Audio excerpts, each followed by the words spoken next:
At the grocery store checkout line, I paid exactly $12.40 for an elderly stranger's milk and eggs. It was a small act of kindness, or so I thought. But as she packed her bag, her trembling hand brushed against my sleeve. She leaned in her breath, smelling of peppermint and fear, and whispered a sentence that would freeze my blood colder than the Detroit winter outside. She said, "When your son leaves, do not touch the snow in your yard. Just watch." I laughed it off as the ramblings of a confused old soul. But the next morning, standing on my porch, with my heart hammering against my ribs, what I saw in the white drifts made me realize that $12 had just bought me a ticket into a nightmare. Before I tell you what I found buried in that snow, let me know where you are watching from in the comments below. Hit like and subscribe if you have ever felt like a stranger in your own home. I am Isaiah Jefferson, 72 years old. My hands are rough from 40 years on the Ford assembly line, and my patience is worn thin by a world that seems to have forgotten the meaning of dignity. Since my wife Bernice passed 5 years ago, my life has been a quiet loop of solitude. I wake up, I drink black coffee, and I count the pennies in my jar. I do not ask for much. I just want peace. But peace is expensive these days. It was a Tuesday at Aldi, the one on the corner of 8 Mile. The fluorescent lights hummed with that headache-inducing buzz I have hated for decades. I was standing in line behind a woman who looked like she carried the weight of the entire city on her slumped shoulders. She wore a coat that had seen better decades, the wool pilling at the elbows.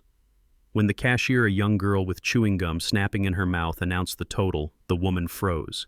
She started digging through her purse, pulling out crumpled dollar bills and copper pennies. She was short, $12.40 short. The cashier rolled her eyes, tapping her long acrylic nails on the counter. The line behind us shifted. People sighed. I saw the shame rising up the woman's neck, turning her dark skin a shade of deep plum. I knew that heat. I knew what it felt like to be looked at as an inconvenience rather than a human being. I stepped forward. I did not say a word. I just slid my debit card into the machine. The beep of approval sounded like a gavel falling in a courtroom. The woman looked up at me. Her eyes were milky with cataracts, but behind that cloudiness there was a sharpness that startled me. She did not smile. She did not say thank you in the way people usually do. She looked terrified. That was when she leaned in. The distance between us vanished. Her whisper was urgent, a jagged piece of glass. "When your son leaves, do not touch the snow in your yard. Just watch." I tried to ask her what she meant, but she grabbed her bags and scurried out the automatic doors before I could finish my sentence. I walked to my beat-up Ford sedan, the words echoing in my mind. My son, Damon.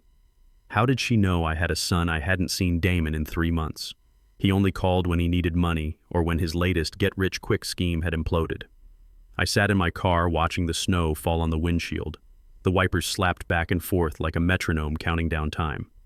My phone buzzed in my pocket. Speak of the devil. It was Damon. "Open the gate, Dad," he said. "No hello. No asking how my arthritis was doing. Just a command. We are outside." I drove home, my stomach tightening into a knot.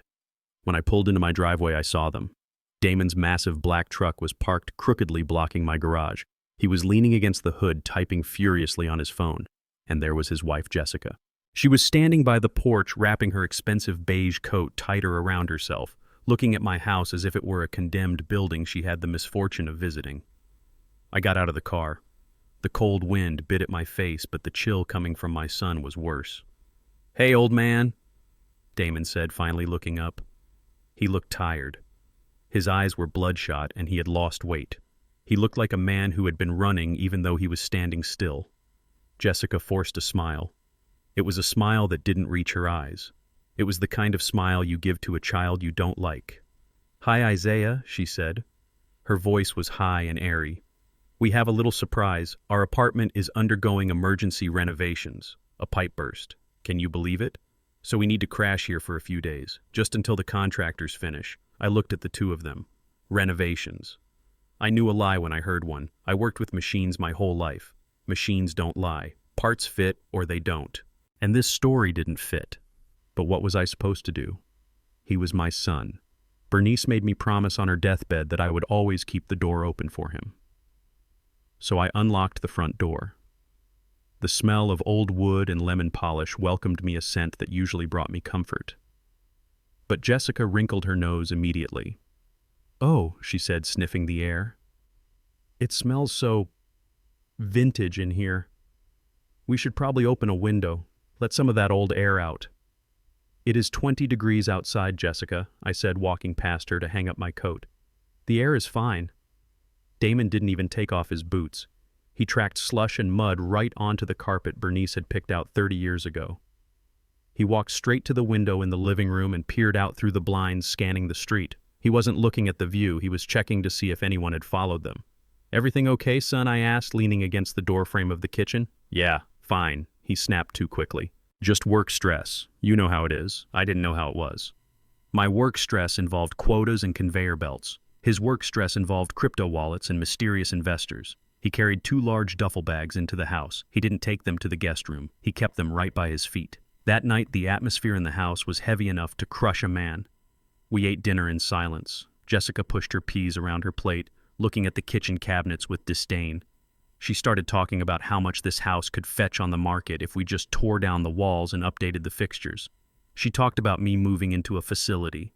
"A nice one," she said, "with people your own age." I chewed my pot roast slowly. "I am not going anywhere," I said. "This is my house." Damon dropped his fork. It clattered loudly against the china. "Just listen to her, Dad. You are getting older. It is dangerous to be here alone. What if you fall? What if something happens?" The concern in his voice felt rehearsed. I looked at him, really looked at him. My son used to have a laugh that could fill a stadium. Now he looked like a cornered animal.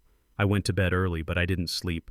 I lay in the dark, staring at the ceiling, listening to the wind howl outside. The old house groaned and settled sounds I knew by heart.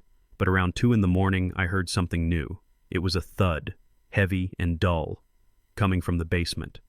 My bedroom is on the first floor, but the heating vents carry sound like a telephone wire. I held my breath. I heard footsteps, heavy boots on concrete, then the creak of the back door that leads from the basement out to the yard. I sat up.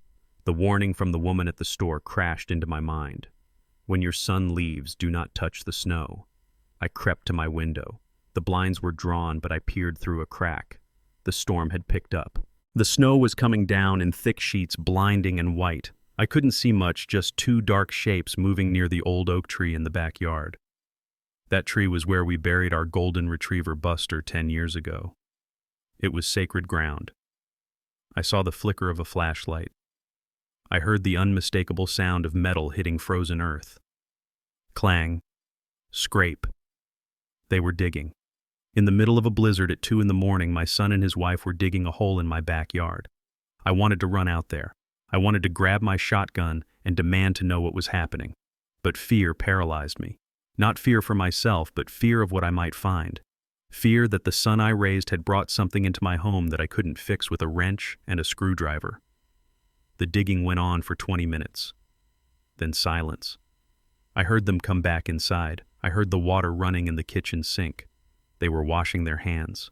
I heard Jessica's voice, a harsh whisper that traveled up the vents. "Did you cover it deep enough?" she hissed. "It is fine," Damon whispered back. "The snow will cover everything by morning. No one will know." I lay back down, my heart pounding a frantic rhythm against my ribs. I clutched the quilt Bernice had sewn, wishing she were here to tell me I was imagining things, but I knew I wasn't.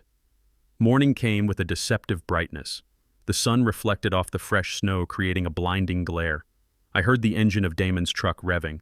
I got up and walked to the kitchen. The house was empty. A note was on the counter. "Gone to get breakfast. Be back soon." I walked to the sliding glass door that looked out over the backyard. My breath fogged up the glass. The yard was a pristine blanket of white, beautiful, peaceful. But then I looked closer. I put on my glasses. The woman at the store had told me to watch. So I watched. The snow was smooth, yes. But over by the oak tree, about 30 feet from the porch, the texture was wrong. It was too flat, too perfect. Nature is chaotic. The wind piles snow in drifts and curves. But there was a square patch about 3 feet wide where the snow looked like it had been patted down with a shovel, flat as a pancake. And there was something else. A set of footprints leading away from it, partially filled in by the morning drift, but still visible if you knew where to look. They were distinct. One foot dragged slightly. Damon had twisted his ankle playing football in high school. He always dragged his left foot when he was tired or carrying something heavy. I stood there, my hand hovering over the door handle. Every instinct in my body told me to go out there, to grab a shovel, to uncover whatever dirty secret my son had buried in the soil of my home. But the warning echoed again. Don't touch the snow. Why was it a bomb? Was it a body? Was it drugs? I realized then that if I walked out there, I would leave my own footprints.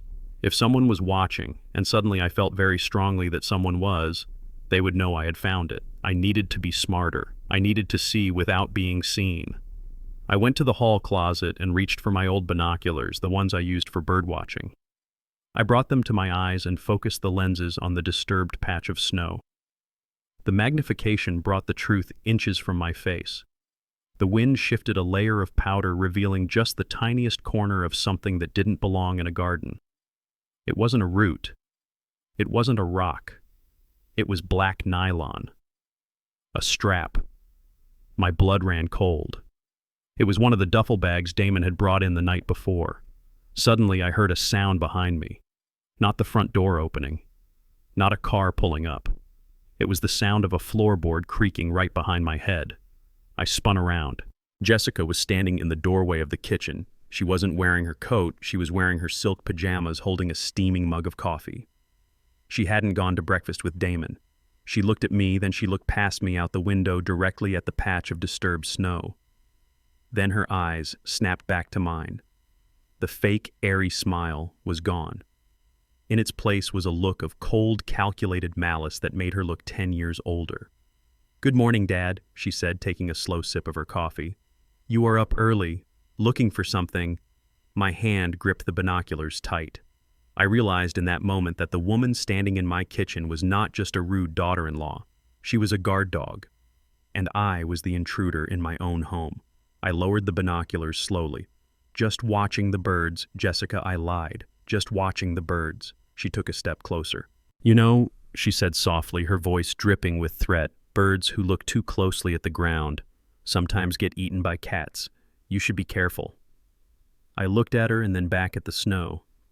The game had begun, and I didn't even know the rules yet. But I knew one thing: if I wanted to survive the winter, I had to stop being a father and start being a soldier again. End of part 1. The sound of water rushing through the pipes was my starting gun. Upstairs, the shower turned on a heavy, thumping rhythm that vibrated through the old timber frame of the house. Jessica was in the bathroom. Damon had taken the truck to get coffee, or so he claimed. I had 10 minutes, maybe 15, if she decided to wash her hair. I did not waste a second. I pulled on my heavy rubber boots, the ones I used to wear when the basement flooded during the spring thaws, and grabbed my parka. I didn't zip it. The cold would keep me sharp. I slid the glass door open just enough to squeeze my body through, trying to keep the rollers from squealing in their tracks. The air outside hit me like a physical blow, 20 degrees below freezing and biting. But the chill on my skin was nothing compared to the cold knot in my stomach. I stepped off the porch, placing my feet carefully. I didn't walk in a straight line. I stepped into the deep, drift-filled depressions where the wind had already carved paths, trying to mask my own weight. I made my way to the old oak tree. From the window, it had looked like a flat patch of snow. Up close to an eye that spent 40 years measuring gaps in engine blocks down to the millimeter, it was a sloppy cover-up. The snow here didn't have the natural wind-swept crust of the surrounding yard. It was fragmented, powdery. Someone had packed it down with the back of a shovel, trying to smooth it out like body filler on a dented fender. But nature doesn't make perfect plains. Nature makes chaos. This flatness was a lie. I knelt down, my knees popping in the cold. I brushed away the top layer of white powder. Underneath, the snow was dirty, mixed with dark soil. They hadn't even dug deep enough to hit the frost line. Amateur work, lazy work. I used my gloved hands as shovels, digging frantically. The earth was hard, resisting my fingers, but the soil was loose enough to tell me it had been turned over less than 6 hours ago. My breath came in short white puffs of steam. I felt like a grave robber in my own backyard. My fingers hooked onto something synthetic. A strap. I pulled. The earth gave way and I hauled a heavy black sports bag out of the hole. It was a cheap nylon thing, the kind you buy at a discount store for $10, but it was heavy.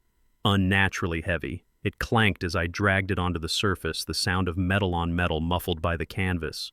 I looked back at the house. The bathroom window was still steamed up. I unzipped the bag.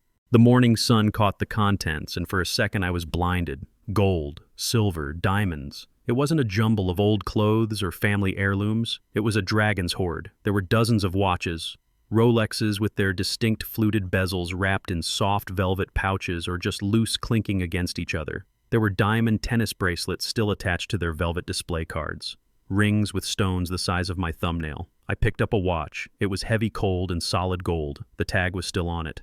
$25,000. I dropped it back into the bag as if it had burned me. I did a quick mental calculation. There had to be at least $500,000 worth of merchandise in this dirty gym bag. My mind flashed back to the news report I had half listened to 3 days ago while eating my oatmeal. The jeweler's exchange downtown. 2 men in masks. A smash and grab. The clerk was pistol whipped. The getaway driver was in a black truck. Damon drove a black truck. My son. The boy I had taught to ride a bike on this very lawn. The boy I had lectured about the value of an honest day's pay until I was blue in the face. He wasn't just a failure.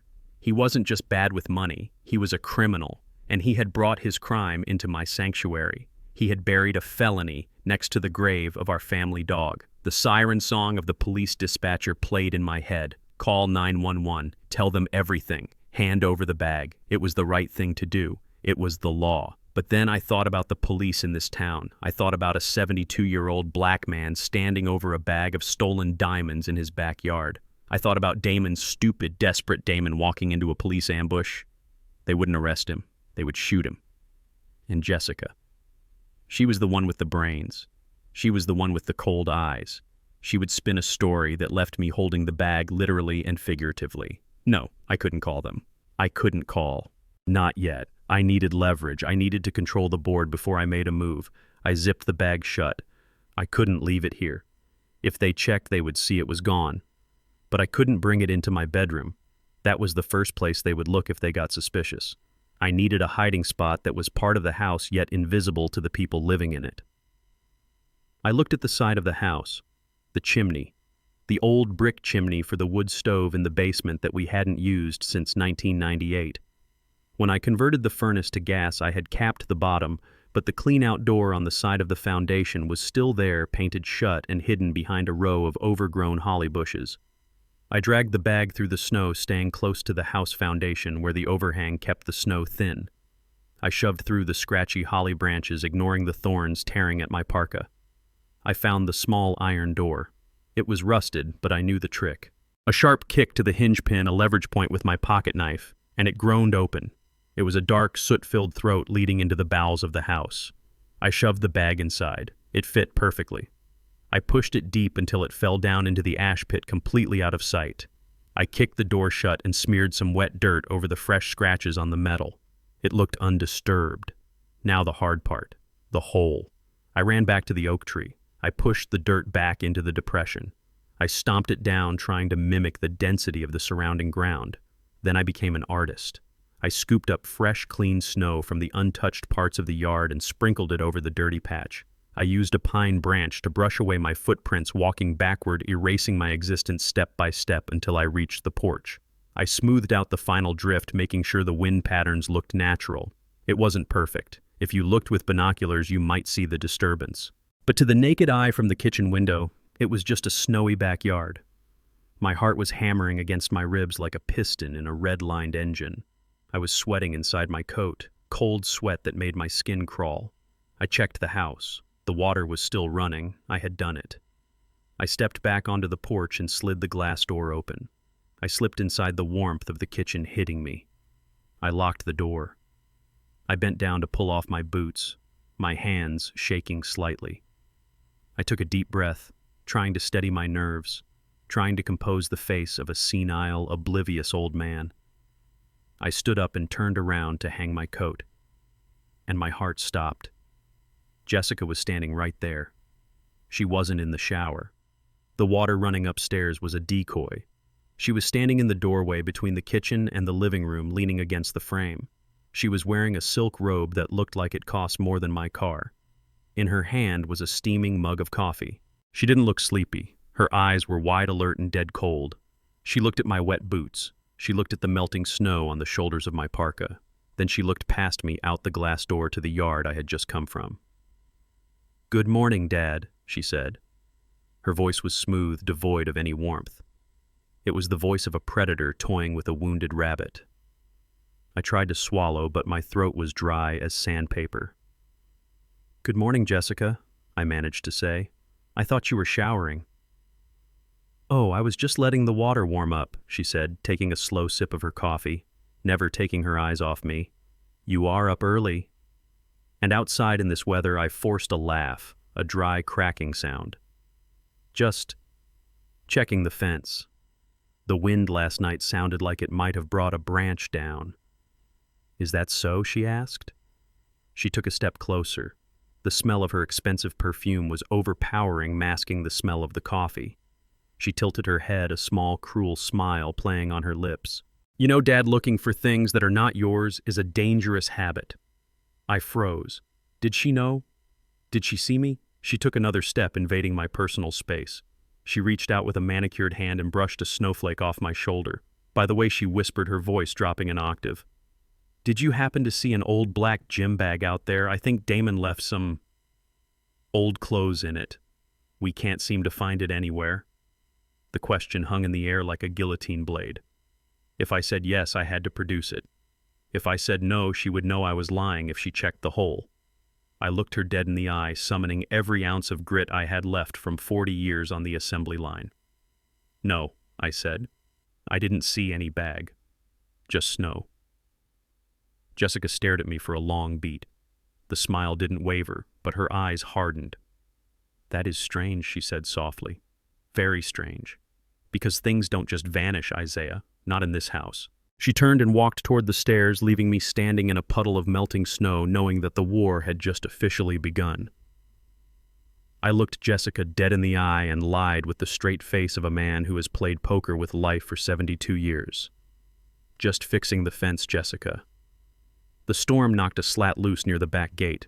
I didn't want the neighbor's dog getting in. It was a simple lie, plausible enough to work on a normal person. But Jessica was not normal. She did not blink. She stood there in her silk robe, holding that steaming mug of coffee like a weapon, studying my face for a microsecond of hesitation. She took a slow, deliberate sip. "Is that right?" she said, her voice dropping to a register that vibrated with suspicion. "You are very industrious for a man with such bad arthritis, Isaiah. Most men your age would be napping in a recliner, not playing handyman in sub-zero temperatures." I shrugged, forcing my shoulders to relax, forcing my heartbeat to slow down. "I like to stay useful. Bernice always said a house falls apart the moment you stop touching it."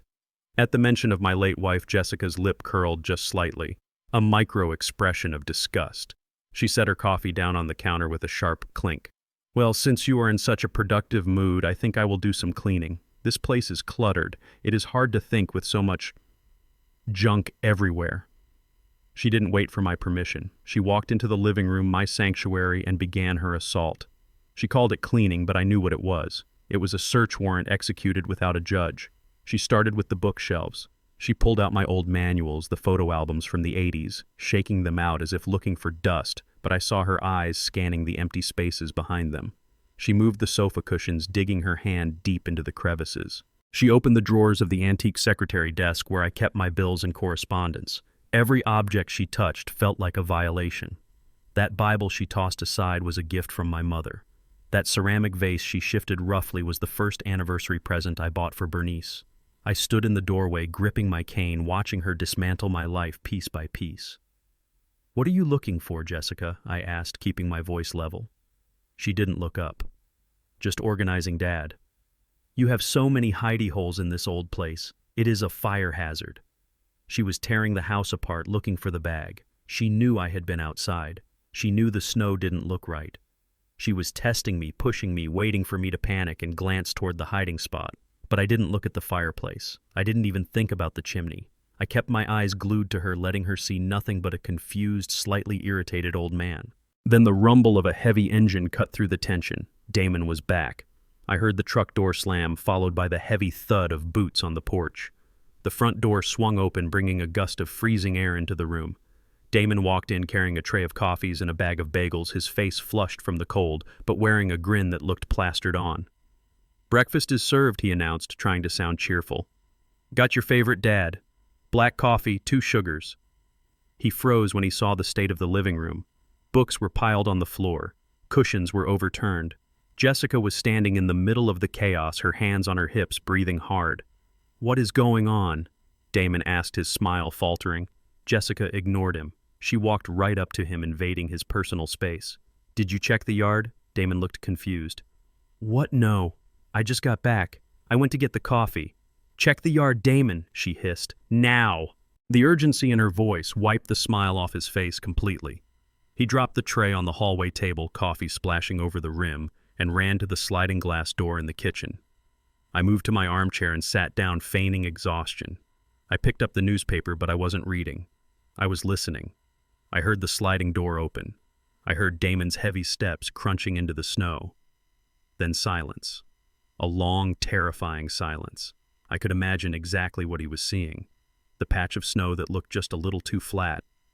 The disturbance near the oak tree. I heard the sound of frantic digging. He wasn't using a shovel. He was using his hands.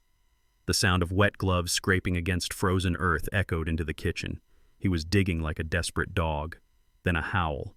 Not of pain, but of pure, unadulterated terror. "No!" Damon stormed back into the house. He didn't bother closing the sliding door. The wind howled into the kitchen, but he didn't feel the cold. His face was the color of ash. He looked like he had seen a ghost. "It is gone, Jess. It is gone." He ran into the living room, his hands covered in mud and snow, shaking violently. "The hole is empty. It is just dirt." "Where is it? Where is the bag?" Jessica didn't scream. She didn't panic. She went perfectly still. She looked at Damon, then she turned her head slowly like a mechanical doll and looked at me. I turned the page of my newspaper. "Is everything all right out there?" I asked, my voice trembling just the right amount. "You are letting the heat out, son." Jessica walked over to the sliding door and slammed it shut. Then she grabbed Damon by the collar of his expensive coat and dragged him into the kitchen. She thought they were out of earshot. She thought the running refrigerator compressor would mask their voices.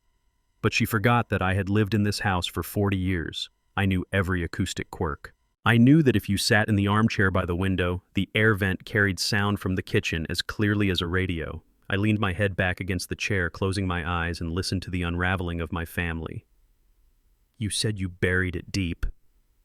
Jessica's voice was a venomous whisper. "I did. I swear I did." Damon sounded like he was crying. "I put it right under the roots. I covered it. No one could have found it." "Someone found it, you idiot," Jessica snapped, "and I will give you one guess who." There was a sharp cracking sound. Flesh hitting flesh. She had slapped him. I flinched in my chair. Damon whimpered. "Dad? No way. He is old Jess. He can barely walk to the mailbox. He doesn't know anything." "Don't be so naive," she hissed. "Did you see his boots this morning?" "They were wet. He was out there. He was watching us last night. I told you he was trouble. I told you we should have put him in the home immediately, but if he has it, why didn't he call the police?" Damon asked, his voice shaking. "Why are the cops not here?"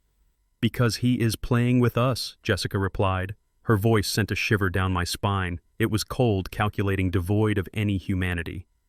"He is not just a senile old man, Damon. He is holding it hostage. He wants to leverage it. Or maybe he just wants to see us squirm. He is playing psychological warfare." "What do we do?" Damon's voice pitched up in panic. "The investors. If we don't have the merchandise by Friday, they will kill us, Jess. You know they will. They will cut us into pieces."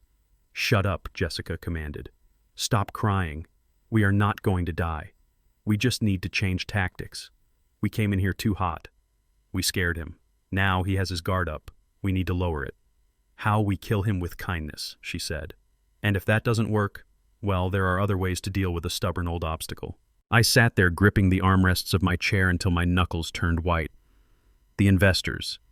That confirmed it. They weren't just thieves. They were in debt to dangerous people.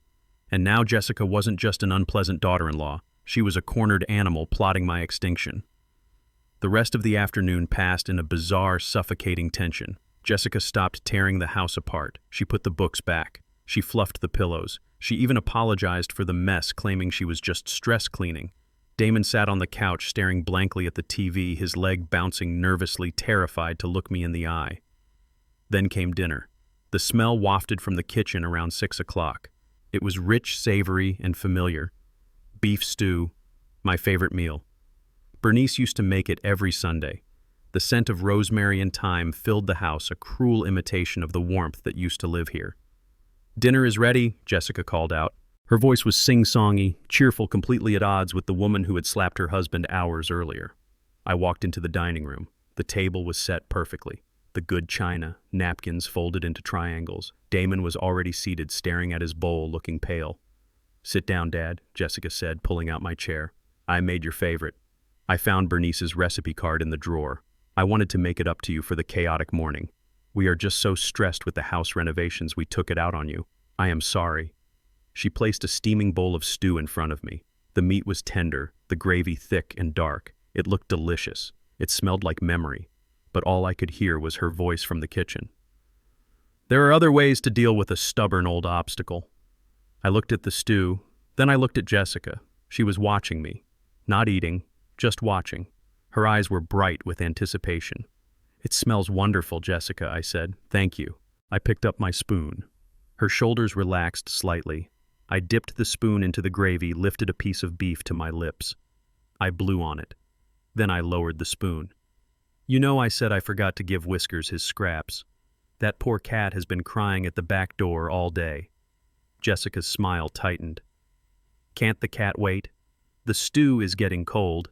"He is an old cat," I said, standing up, bowl in hand. "He needs his strength, just like me."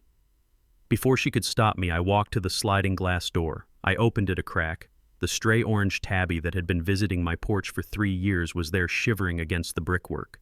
He looked up at me with hungry yellow eyes. "Here you go, boy," I whispered. I dumped a spoonful of meat and gravy onto the concrete porch. The cat pounced on it immediately, devouring the beef in 2 bites.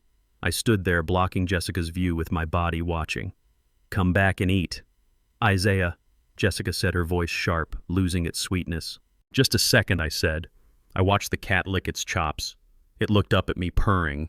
Then suddenly it stopped. The cat let out a low, guttural yowl. Its body went rigid. It fell onto its side legs, kicking violently. Foam began to bubble at the corners of its mouth. It convulsed once, twice, its claws scraping against the frozen concrete in a desperate rhythm. And then it went still. Its yellow eyes stared blankly into the snow. The wind blew into the kitchen, carrying the chill of death. My hand shook so hard the spoon rattled against the bowl. I turned around slowly. Jessica was standing by the table, clutching her napkin. Damon had his hands over his mouth. I looked down at the bowl of stew in my hand. Then I looked at the woman who had cooked it. "I am not very hungry tonight," I said quietly. "I think I will just have water." I poured the entire bowl of stew into the trash can. The sound of the heavy meat hitting the bottom of the bin was the only sound in the house. I walked out of the kitchen, feeling their eyes burning into my back, knowing that tonight I wouldn't be sleeping. I would be barricading my door. The war wasn't coming. It was already here. And the first casualty was lying dead on my porch. The air inside my house had become toxic, thick with the invisible fumes of betrayal and the very real threat of digoxin, so I had to get out. I waited until I heard the heavy, rhythmic snoring of my son from the living room couch and the shower running upstairs for Jessica. I slipped out the back door, my boots crunching softly on the fresh layer of snow that had fallen overnight, covering the sins of the previous days. I did not take my car. The sound of the engine would have been a clarion call to my executioners. Instead, over 70 years of age and with a heart condition that they were trying to exploit, I walked. I walked 3 miles to the bus stop on the main road, the wind cutting through my coat like a razor blade. I needed to find the woman from the grocery store. I needed to find Etta May. I did not know her address, but I knew people. A lifetime in this city, working on the line, going to church, and fixing cars on the weekends meant I had a network of eyes and ears that went deeper than any internet search engine. I stopped at the local diner where the old-timers gathered for coffee. A few questions, a description of her coat, and the distinct way she walked, and I had a lead. She lived in the Bottoms, a neighborhood that city planners had forgotten and developers were waiting to bulldoze. It was a place where hope went to die, characterized by boarded-up windows and stray dogs that looked more like wolves. I found her in the basement of a dilapidated tenement building. She was wringing out a mop into a bucket of gray water, the smell of bleach overpowering the scent of mildew. When she saw me standing in the doorway, silhouetted by the gray afternoon light, she dropped the mop. She backed away until she hit the cinderblock wall, her eyes wide with terror. She thought I was one of them. She thought I had come to silence the only witness to a crime I was just beginning to understand. I raised my hand slowly, showing her my empty palms. "I am not here to hurt you, Etta," I said, my voice raspy from the cold. "I am here because I touched the snow. And now I need to know why." She stared at me for a long time, her chest heaving. Then, seeing the desperation etched into the lines of my face, she slumped onto a plastic crate. She looked tired, bone-deep tired. She gestured for me to sit on a stack of old newspapers, and then she told me the story that unraveled the last thread of my naive belief in my family. Etta was not just a shopper at Aldi. She was the night janitor at the Majestic Jewelers Exchange downtown, the same jewelry store that had been robbed 3 days ago. She was there that night cleaning the executive offices when the alarm should have gone off. But it didn't. She heard the heavy steel door of the loading dock open. She hid in the supply closet, peering through the slats of the ventilation grate. She saw 2 men in ski masks enter, but they weren't moving with the frantic energy of smash-and-grab thugs. They were calm. They walked straight to the main vault. And then she saw the third person. The person who didn't wear a mask. It was Jessica, my daughter-in-law, the woman who complained about the smell of my house. She wasn't just a bystander, she was the manager. I felt the bile rise in my throat as Etta described how Jessica punched the code into the keypad, a code only the manager and the owner knew. The vault swung open. Jessica laughed. Etta said, "It was a cold, hard sound." She started tossing trays of diamonds and watches into black duffel bags, the same bags Damon had carried into my living room. And the driver, Etta, saw him take off his mask to wipe sweat from his forehead. It was Damon, my son. The boy who used to cry when he scraped his knee. He was the wheelman for a $500,000 heist orchestrated by his wife. Etta told me they had a plan for the police. They wiped the security tapes, but they planted evidence in the janitor's locker. A few loose rings, a map of the store. They were setting Etta up to take the fall. That was why she was hiding. That was why she was terrified. She had seen the devil in a beige coat, and she knew that anyone who got in Jessica's way would be crushed. We sat in that damp basement, 2 ghosts haunted by the same demons. The puzzle pieces clicked together with a sickening finality. The debt, the sudden visit, the digging in the yard, the poison. They needed a place to stash the loot until the heat died down, and they needed a fall guy if things went south. I was the perfect solution. A senile old man with a big house and a bad heart. If I died, they got the inheritance and the house to launder the money. If the police came, they would claim I was confused that I had found the bags and hidden them, or worse, that I was part of it. I stood up, my knees cracking. "We have to go to the police, Etta," I said. "You are a witness." She laughed, a bitter, dry sound. "Which police, Isaiah?" "The ones in this precinct." "Do you know who the sheriff is?" I paused. Sheriff Miller. A man I had voted for. A man who grilled hot dogs at the community picnic. "Sheriff Miller and Jessica went to high school together," Etta whispered. "They were prom king and queen. I saw him at the store last week, laughing with her in her office. I saw him touch her hand. He is not going to arrest her, Isaiah. He is going to help her bury us." The realization hit me like a physical blow. The local law was not an option. Jessica had insulated herself with layers of corruption and manipulation. If I called 911, I wouldn't be calling for help. I would be calling for my own arrest. We were alone. "We need the FBI," I said, my mind racing. "This is a federal crime, interstate commerce. Miller can't touch the feds." Etta nodded slowly. "I have a cousin. He works maintenance at the federal building downtown. He might know a number. A real number. Not the hotline." I grabbed her hand. "Call him. Get the number. I have to go back. Go back." Etta looked at me like I was insane. "They will kill you, Isaiah. Don't go back to that house." "I have to," I said, my voice hardening into steel.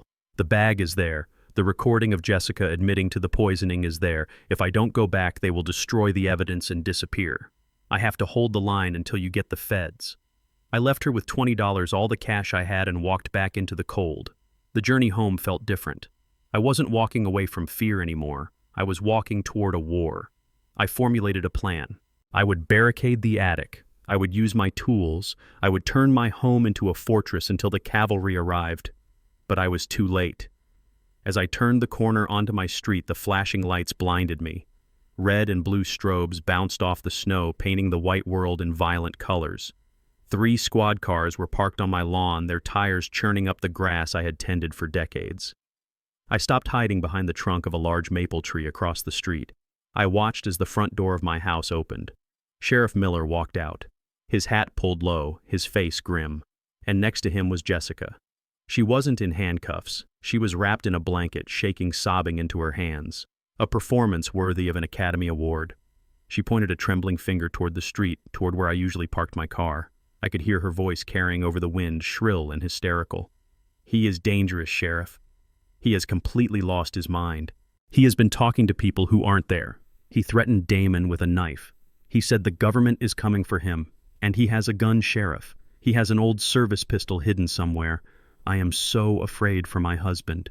You have to find him before he hurts someone." Sheriff Miller nodded, placing a comforting hand on her shoulder. "Don't worry, Jess. We will find him. He won't get far." He unholstered his weapon.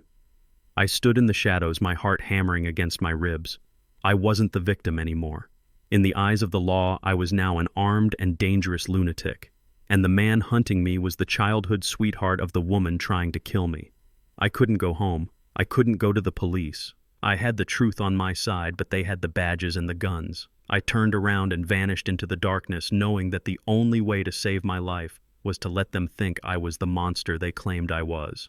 I stood in the corner of my living room, my hands trembling not from fear but from a rage so hot it felt like it was burning the lining of my stomach. My home, the sanctuary where I had loved my wife and raised my son, was being violated. Sheriff Miller had unleashed his deputies like a pack of hunting dogs. They did not look like officers of the law. They looked like demolition experts. They pulled the cushions off the sofa and sliced them open with box cutters, sending feathers drifting through the air like snow. They swept the books off the shelves, the heavy volumes hitting the floor with thuds that sounded like punches. They opened the drawers of the antique secretary desk and dumped my papers, my bills, and the letters Bernice had written me during the war onto the carpet, stomping on them with their muddy boots. Jessica stood by the front door, wrapped in a blanket, weeping into a tissue. It was a performance that sickened me. She sobbed about how terrified she was, about how I had been talking to invisible people, about how I had threatened to cut her throat while she slept. Sheriff Miller patted her shoulder, his eyes scanning the room, not looking for a weapon but looking for a black gym bag. I knew exactly what was happening. Jessica had told him where she thought the diamonds were. She must have told him they were under the floorboards or in the vents. But as the minutes ticked by and the deputies came up empty-handed, the tension in the room shifted. The sheriff's jaw tightened. He shot a look at Jessica that was not comforting. It was demanding. He was silently asking her where the loot was. I watched them tear the drywall off the pantry. I watched them smash the ceramic vase Bernice had loved. They were not looking for a pistol. You do not check inside a flower jar for a pistol. You do not rip up the corner of a carpet to find a gun. They were looking for the payday. And the fact that they could not find it was making them desperate. One of the younger deputies, a boy with a buzz cut who looked like he had barely graduated high school, came out of my bedroom. He caught Jessica's eye. She gave him a subtle, almost imperceptible nod. The deputy turned to Sheriff Miller. "Sheriff," he called out, his voice cracking slightly, "I think I found something. Under the pillow." My stomach dropped. I knew what was under my pillow. A rosary and a spare handkerchief, that was all. But the deputy reached in and pulled out a long, serrated kitchen knife. The blade was smeared with something red and wet. Jessica let out a scream that could have shattered glass. "Oh my God. That is the knife. That is the knife he held to my throat. Look at the blood. He must have cut himself or killed an animal." The deputy held the knife up like a trophy. Sheriff Miller walked over, his face grim. "Well now, Isaiah," he said, turning to me, "this changes things. Assault with a deadly weapon. Possession of evidence of a violent crime." I looked at the knife. It was one of my steak knives from the kitchen block. And the blood, I could smell it from 10 feet away. It did not smell like iron and copper like human blood. It smelled metallic and gamey. It was chicken blood. Jessica must have taken it from the package of thighs she had thawed for the stew I refused to eat. It was a crude, insulting frame-up. I did not scream. I did not struggle. I stepped forward, leaning heavily on my cane, drawing myself up to my full height of 6 feet. I looked Sheriff Miller in the eye. I have lived in this town for 40 years, Miller, I said, my voice low and steady. I fixed your father's transmission in '82. I know you, and I know you are not stupid. Miller narrowed his eyes. Watch your mouth, Jefferson. That is chicken blood, I continued, pointing at the knife. And that deputy did not find it under my pillow because 5 minutes ago I was in that room and the bed was made. If you want to arrest me for having a kitchen utensil in my own home, you go ahead. But I want a forensics team here. I want a DNA test on that blood, and I want to see the search warrant signed by a judge that specifies you can destroy my property looking for a phantom weapon based on the word of a woman who is currently under investigation by the FBI. The room went silent. The mention of the FBI hit Miller like a physical slap. He glanced at Jessica. She looked pale. What are you talking about? Miller growled, but his hand moved away from his handcuffs. I stepped closer. You think I am just a senile old man, I said. I know about the robbery, I know about the bag, and I know that my attorney has already filed a motion regarding my safety. If you arrest me right now without a proper warrant and without a federal observer, you are going to open a door you cannot close. Do you really want the feds looking into your relationship with my daughter-in-law? It was a bluff, a massive, dangerous gamble. I did not have a lawyer on speed dial yet. Etta was still trying to reach her contact, but Miller did not know that. He knew Jessica was dirty. He knew the heist was real. And the fear that I might actually know something that I might have already tipped off, the authorities made him hesitate. He looked at the knife, then at Jessica, then at me. He realized that if he took me in, I would talk.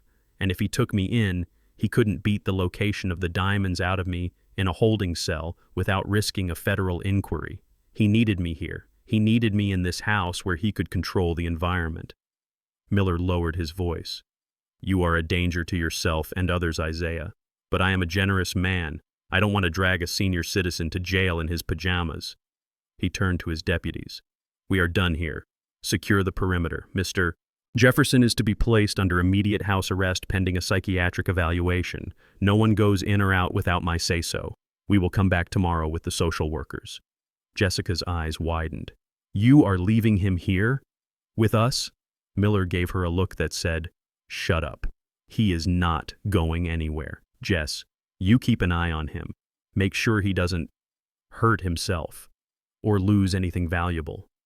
It was a coded order. He was telling her, I am leaving him to you. Find the bag. Get it done. The deputies filed out, leaving the wreckage of my life behind them. Miller was the last to leave. He stopped at the door, looking at me with cold, dead eyes. Don't try to leave, Isaiah. My boys will be parked at the end of the driveway. If you step off that porch, I will treat it as a jailbreak, and I will shoot. The heavy oak door slammed shut. The lock clicked. The sound of the squad cars fading into the distance left a silence that was heavier than the noise had been. I was alone. I stood in the middle of my ruined living room, feathers floating around me like mocking snowflakes. I was trapped. The police were not my rescuers. They were the jailers holding the gate shut so the wolves could eat. I turned slowly. Jessica was standing by the fireplace. The tears were gone. The fear was gone. She was smiling. It was a terrifying, triumphant smile. She reached into her pocket and pulled out her phone, typing a quick message, probably to Miller. Then she looked at the stairs. Damon, she called out softly. He is all yours. I heard the footsteps before I saw him. Heavy, deliberate. My son walked down the stairs. He wasn't the cowering boy who had cried in the kitchen yesterday. He wasn't the nervous wreck shaking over a shovel. He looked hollowed out, his eyes dark and empty. He held something in his hand. It was a roll of thick silver duct tape. He walked into the living room and stopped 3 feet from me. He looked at the destruction around us, then he looked at me. There was no love in his eyes. There was only the desperate, animalistic need for survival. He ripped a long strip of tape off the roll. The sound was a harsh tear that echoed in the quiet house. Rip. Dad, he said, his voice devoid of emotion. I am sorry it has to be this way. But you gave us no choice. He took a step closer, holding the tape like a weapon. Jessica leaned against the wall, crossing her arms, watching with the cold detachment of a scientist observing an experiment. Just give us the bag, Dad, Damon said. Tell us where it is. If you tell us now, I won't have to use this. But if you make me ask twice, I don't know if I can stop myself. I gripped my cane, my knuckles white. I looked at the boy I had taught to fish, the boy I had held when he had nightmares. He was gone. The thing standing in front of me was a stranger wearing my son's face. "Come and get it," I whispered, bracing myself for the violence that was about to begin. "Come and get it." I threw those words at my son like a gauntlet, but I did not wait to see if he would pick it up. I moved. For a man of 72 with bad knees and a heart condition, fear is a powerful lubricant. I spun around my cane, hitting the floor with a rhythmic thud, and lunged for the narrow staircase that led to the attic. I heard Damon behind me.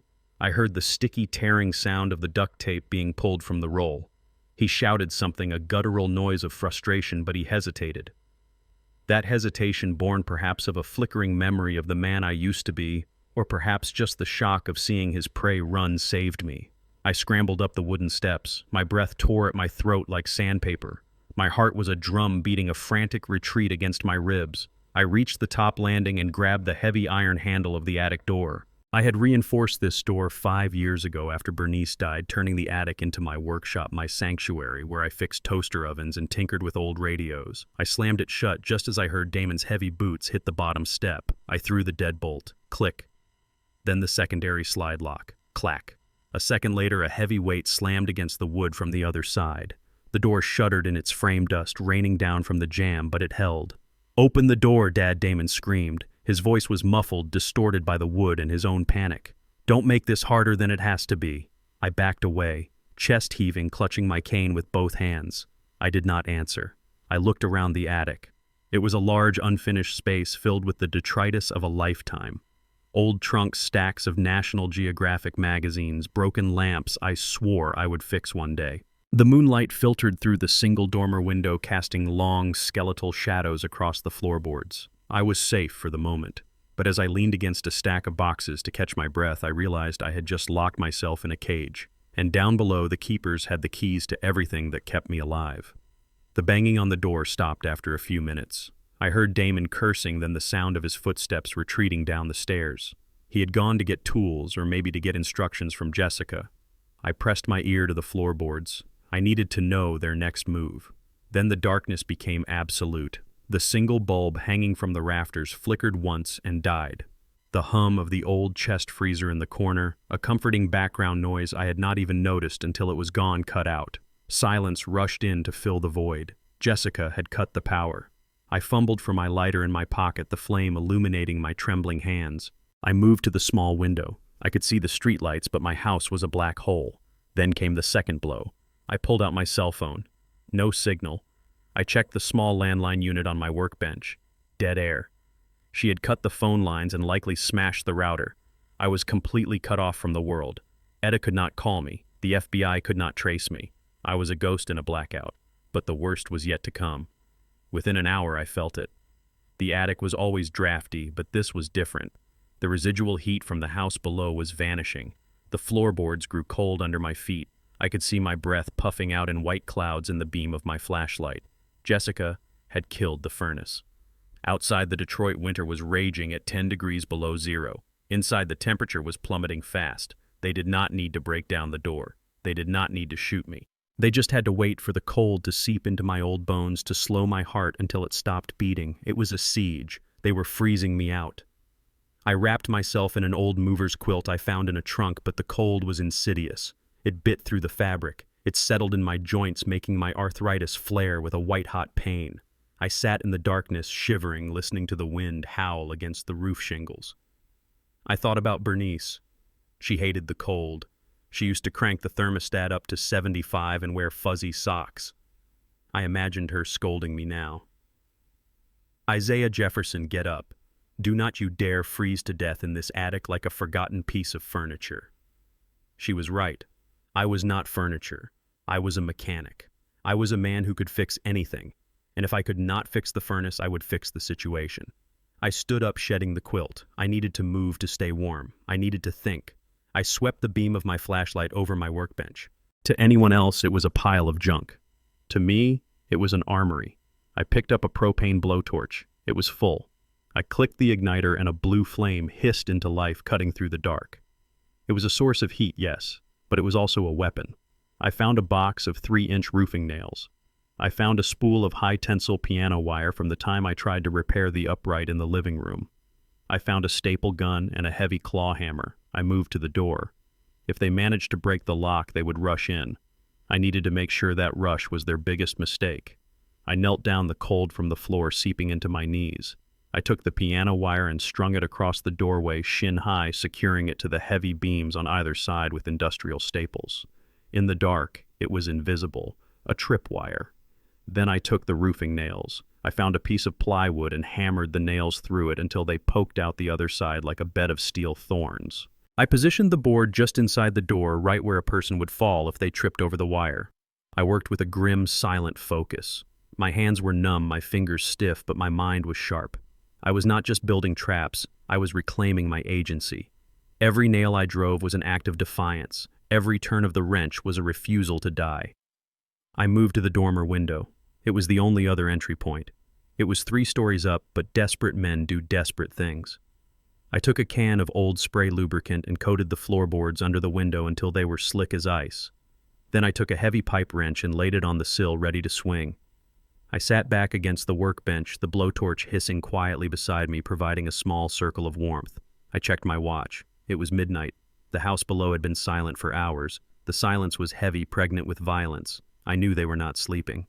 Jessica was planning. Damon was pacing. Then the sound came.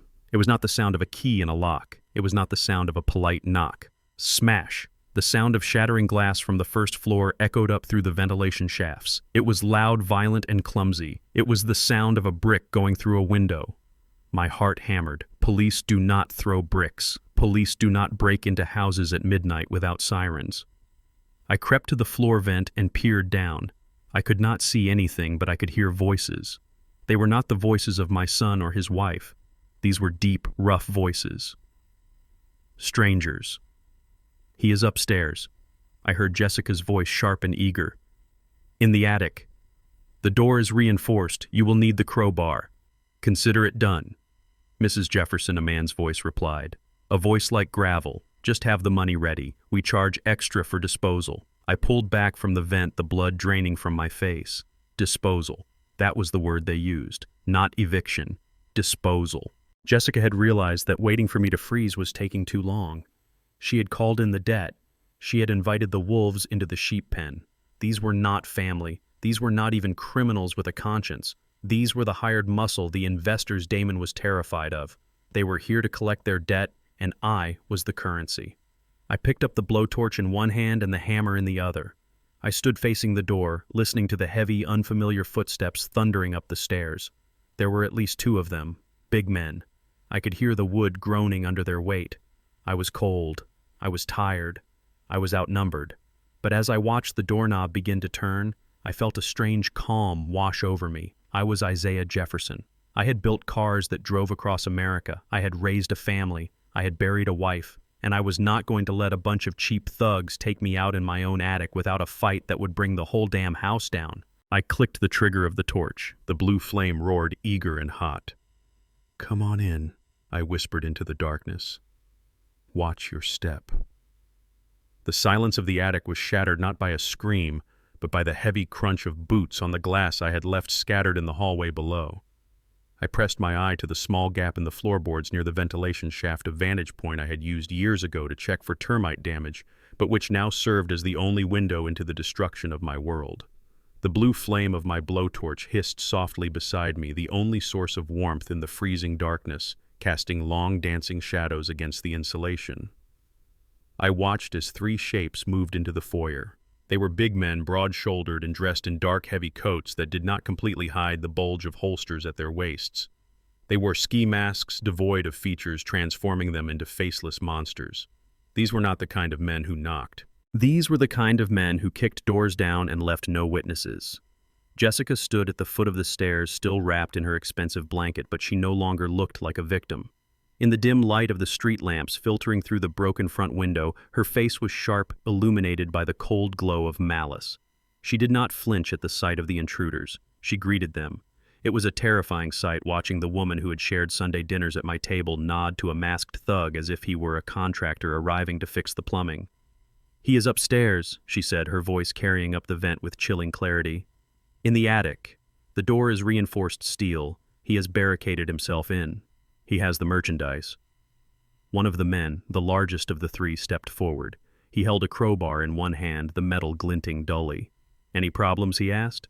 His voice was deep like gravel grinding in a cement mixer. "He is 72 and has a heart condition," Jessica scoffed, waving a hand dismissively toward the ceiling. "He is practically dead already. Just get the bag and get rid of the problem. We have a timeline. Disposal fee is extra," the man grunted. Jessica nodded. "Just get it done." I tightened my grip on the hammer in my hand. Disposal. That was what I had become. Not a father, not a grandfather, not even a human being. I was refused to be incinerated so that my daughter-in-law could cash a check. But then, movement came from the living room. Damon. My son stepped into the hallway. He looked wrecked. His eyes were red-rimmed, his hair standing up in wild tufts. He looked at the three masked men, and for the first time in days I saw the fog of his greed lift, replaced by the stark, terrifying reality of violence. He looked at the crowbar. He looked at the guns. And then he looked at his wife. Jess Damon's voice cracked. "Who are these guys? You said you were calling a locksmith. You said we were just going to get the bag and put him in a home." Jessica didn't even look at him. "Plans changed, Damon. Your father proved to be more difficult than we anticipated. The police failed. Now we are handling it internally." "Handling it?" Damon stepped between the men and the stairs. His hands were shaking, but he stood his ground. "This is a hit squad, Jess. You are talking about killing him. That is my dad. I didn't sign up for murder." Jessica finally turned to him. Her eyes were dead. "You signed up for the money, Damon. You signed up when you drove the getaway car. You signed up when you helped me bury the empty bag. It is a little late to grow a conscience now. Move out of the way." "No," Damon shouted, spreading his arms. "I am not letting them up there. We can talk to him. I can convince him." Jessica sighed, a sound of pure exasperation. She looked at the lead thug and gave a tiny, almost imperceptible nod. The big man didn't hesitate. He didn't even break stride. He swung his backhand, a heavy gloved fist connecting solidly with Damon's jaw. The sound was sickening, a wet crack that echoed through the house. Damon crumpled like a puppet whose strings had been cut. He hit the floor hard and didn't move. "Damon." I whispered the name, my hand involuntarily reaching out toward the vent, tears stinging my eyes. Even after everything, seeing my boy drop like that tore a hole in my heart. The thug leaned over Damon's unconscious body. He pulled a roll of duct tape from his jacket pocket. "Tie him up," Jessica ordered calmly. "Put him in the kitchen chair. I don't want him getting in the way when the noise starts. And tape his mouth. I am sick of his whining." I watched helpless as they dragged my son's limp body across the floor. They taped his wrists to the back of my kitchen chair, the same chair where he used to sit and do his homework while I cooked dinner. They wrapped the silver tape around his chest, binding him tight. When Damon groaned, waking up to the nightmare, they slapped a piece of tape over his mouth, stifling his scream into a muffled whimper. He looked up at the ceiling, his eyes wide with terror and regret, staring right at the spot where I was hiding.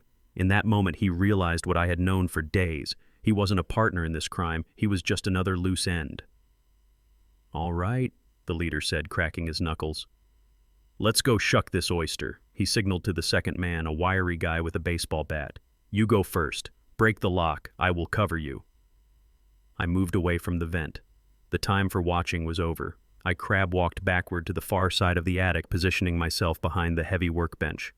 I picked up the blowtorch again, checking the flame. I heard the first heavy footstep on the stairs. Creak. The stairs to the attic were steep and narrow, made of unfinished pine. I had built them myself 30 years ago. I knew every knot, every nail, and every weakness. And an hour ago, while the house was freezing, I had taken my pry bar to the third step from the top. I had pulled the nails out just enough so the tread rested on the riser, looking solid, but waiting for weight to turn it into a slide. Creak. Step 2. I held my breath. The intruder was moving confidently. He thought he was walking up to grab a scared old man. He didn't know he was walking into a machine I had engineered. Creak. Step 3. He was halfway up. I could hear his breathing, heavy and rhythmic. Creak. Step 4. He was getting close to the top. Just 2 more steps to the trap. "I am coming for you, Grandpa," the man shouted, his voice muffled by the mask. "Make it easy on yourself and unlock the door." He took the next step. He shifted his weight, preparing to swing the bat at the door. He planted his heavy boot on the third step from the top. Crack! The wood didn't just break, it sheared away. The tread flipped up like a seesaw. The man's foot plunged through the gap, his momentum carrying his body forward while his legs stayed trapped in the biting wood. There was a sickening snap of bone that sounded like a dry branch breaking in winter. Ah! The scream was raw and animalistic. The man pitched forward, slamming his face into the attic door, then tumbled backward. But his leg was caught. He twisted violently, his knee bending at an angle nature never intended. He hung there for a second, suspended by his broken limb, howling in agony before the wood finally gave way completely, and he tumbled down the steep flight of stairs, taking the second man down with him in a tangle of limbs and cursing. They hit the bottom landing with a crash that shook the house. I let out a breath I didn't know I was holding. One down. I crawled back to the vent. The scene below was chaos. The wiry man was writhing on the floor, clutching his leg, which was bent sideways below the knee. Bone was visible through the denim of his jeans. He was screaming a high-pitched sound that grated on the nerves. The second man was groaning, rubbing his head where it had hit the wall. Jessica backed away, her hands over her mouth, looking at the broken man with disgust rather than sympathy. "You idiots," she hissed. "It is just a staircase." The leader, the big man who had stayed at the bottom, looked down at his fallen comrade. He didn't offer to help. He didn't call for a medic. He looked up the stairs into the darkness of the attic landing. He saw the missing step. He saw the trap. He pulled a gun from his waistband. It was a long-barreled pistol with a thick cylinder screwed onto the end. A silencer. He aimed up the stairs and fired. Thwip, thwip, thwip. 3 bullets punched through the attic door, sending splinters flying into the darkness. I flinched, covering my head, but I was well out of the line of fire. "He knows the terrain," the leader growled, lowering the gun. He rigged the stairs. "We can't go up there without getting our legs broken." "So what do we do?" Jessica demanded, her voice rising in panic. "We can't stay here all night. The neighbors might hear the screaming." The leader looked at the moaning man on the floor, then at the narrow staircase. He holstered his gun.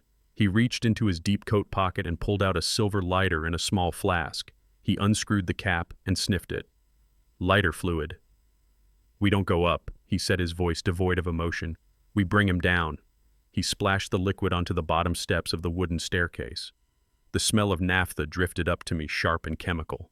No, Damon screamed through the tape, thrashing in his chair. "No, you will kill him, you will burn the house down."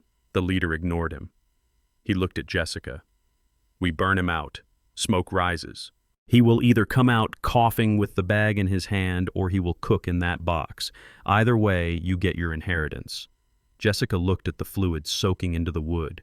She looked at the house she wanted to sell. For a second, I thought she might stop him. I thought the destruction of the property value might be a bridge too far. But then she looked at Damon, bound and useless. She looked at the attic where I was hiding the man who knew her secrets. Her eyes hardened. "Do it," she whispered. The leader flicked the lighter. A small yellow flame danced in the dark hallway. He dropped it. Whoosh! The fire caught instantly, hungry and bright, licking up the dry pine of the banister.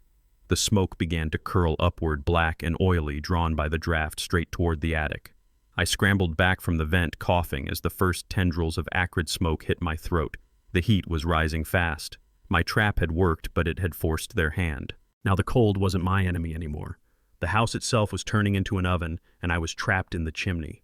I looked at my blowtorch. I looked at the spray lubricant I had used on the floor, and I looked at the window. I had one card left to play, and if it didn't work, the snow outside wouldn't be the only thing melting tonight. The black smoke curled under the attic door, like the fingers of a ghost reaching in to drag me down to hell. It was thick and oily, carrying the scent of burning pine varnish and the terrifying chemical tang of lighter fluid. I coughed, covering my mouth with my sleeve, but the heat was already rising, baking the air in the small space until it felt like the inside of a kiln. The leader of the thugs was right. Smoke rises. If I stayed here hidden behind my workbench, I would be dead in 10 minutes, suffocated before the flames ever touched my skin. I had to move. I had to leave the fortress I had built and venture into the belly of the burning beast. I looked at the ventilation grate near the floor. It was a narrow rectangular opening, barely 18 inches wide, meant to circulate air from the central system. When I built this house 40 years ago, I had installed the ductwork myself using oversized galvanized steel because I wanted the airflow to be efficient. I never imagined that 4 decades later my own body would be the thing trying to squeeze through it. I grabbed a screwdriver from the bench, my hands shaking not from fear, but from the tremors of adrenaline and age. I unscrewed the 4 corners of the grate, the metal screeching in protest as the paint seal broke. I pulled it away and stared into the dark, dusty throat of the house. I am 72 years old. My knees are shot from years on the concrete floor of the assembly line. My back is a road map of old injuries. This was not a movie. I was not an action hero sliding effortlessly through a polished silver tunnel. This was a desperate, painful crawl through a jagged metal coffin. I pushed my bag of tools in first, then I forced my shoulders into the opening. The metal edges dug into my coat, scraping against my ribs. The dust of 40 years' skin cells, pet dander construction grit filled my nose and mouth, making me gag. I crawled on my elbows and stomach, dragging my dead weight inch by agonizing inch. The heat from the fire below was conducting through the metal. The floor of the duct was getting hot against my chest. I could hear the roar of the flames eating the staircase banister just a few feet away through the thin sheet metal. I was crawling through a chimney. My heart hammered a frantic rhythm against the steel, threatening to give out long before the fire got me. I thought of Bernice. I thought of how she used to hum while she dusted these very vents. That memory was the only cool thing in a world of fire. I kept moving, counting my breaths. 1, pull, 2, pull. The pain in my shoulders was blinding, a sharp, tearing sensation that told me I was doing permanent damage, but pain is just a signal, and right now I had to ignore the dashboard warning lights and redline the engine. I reached the junction box that sat above the second-floor hallway. Through the slats of the register, I could see flickering orange light dancing on the walls. The fire had not reached the second floor yet, but the smoke was heavy. I kicked the grate out. It clattered onto the hardwood floor below with a sound that seemed deafening. I waited. No gunshots, no shouting. The chaos of the fire and the screaming of the injured man downstairs must have masked the noise. I lowered myself down my boots, hitting the floor with a heavy thud. I collapsed for a second, gasping for air that was cooler but still thick with soot. I was out of the attic. But I was not out of the fire. I stood up, gripping a heavy cast-iron pipe wrench I had pulled from my tool bag. I was covered in gray dust, looking more like a statue than a man. I hugged the wall, moving toward the top of the stairs. The heat was intense now. I could hear the leader shouting orders downstairs, his voice angry and impatient. But where was the second man, the one who had fallen but hadn't broken his leg? I turned the corner toward the master bedroom, and there he was. He was limping, holding his head, scanning the hallway with a pistol in his hand. He was guarding the escape route. He was facing away from me, looking toward the back stairs. He didn't expect the old man to come from the ceiling. I didn't have the element of surprise for long. The floorboard under my boot gave a traitorous squeak. He spun around, raising the gun. I didn't think. I didn't hesitate. I swung the pipe wrench with every ounce of strength left in my old body. I didn't aim for the head. I aimed for the arm holding the weapon. The heavy iron connected with his forearm with a sickening crunch of bone, meeting metal. He screamed and dropped the gun. It skittered across the floor. He doubled over, clutching his shattered arm. I didn't stop. I swung the wrench again, hitting him in the shoulder, knocking him sideways into the wall. He slid down, groaning, his eyes rolling back in his head. I dropped the wrench and scrambled for the gun. It was a heavy, black, semi-automatic, cold and lethal. I picked it up, pointing it at the slumped figure. My hands were shaking violently. The barrel wavered in the air, drawing erratic circles. I tried to steady my grip using both hands, but the tremors were uncontrollable. I realized then that I couldn't shoot. Not accurately. If I pulled the trigger, I was just as likely to miss and hit a gas line or a stud. I was a mechanic, not a killer. I shoved the gun into my waistband. It was a bluff, not a solution. Suddenly a voice cut through the roar of the fire. "Isaiah! Come out!" It was Jessica. Her voice was shrill, bordering on hysteria. She wasn't downstairs anymore. She had come up to the landing of the main staircase, desperate to end this before the fire department arrived. I crept to the railing of the balcony that overlooked the foyer. The smoke was thick, swirling like a fog of war. Through the haze, I saw her.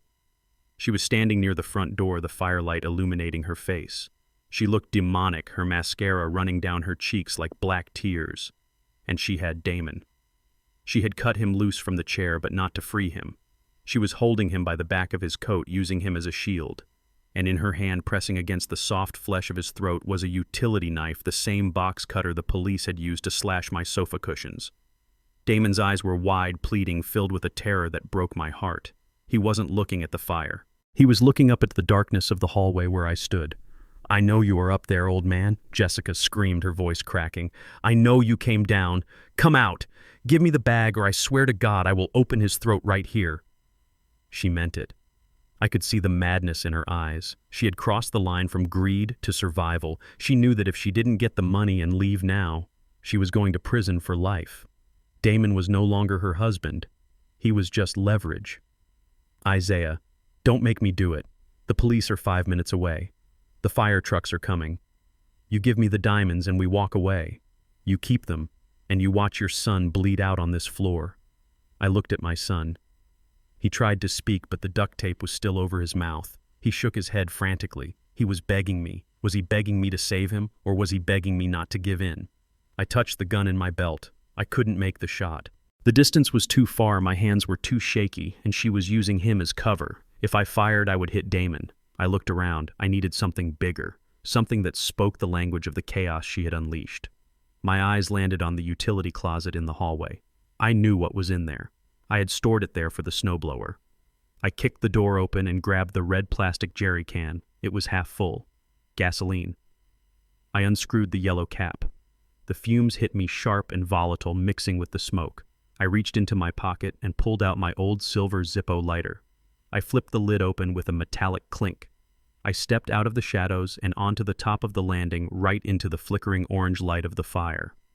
I must have looked like a nightmare. My face was blackened with soot, my clothes torn, my eyes burning with a cold, hard resolve.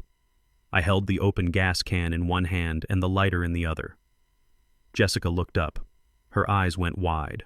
She saw the can, she saw the lighter. "You want to burn me out, Jessica?" I roared, my voice booming over the sound of the flames. "You want to turn my home into hell."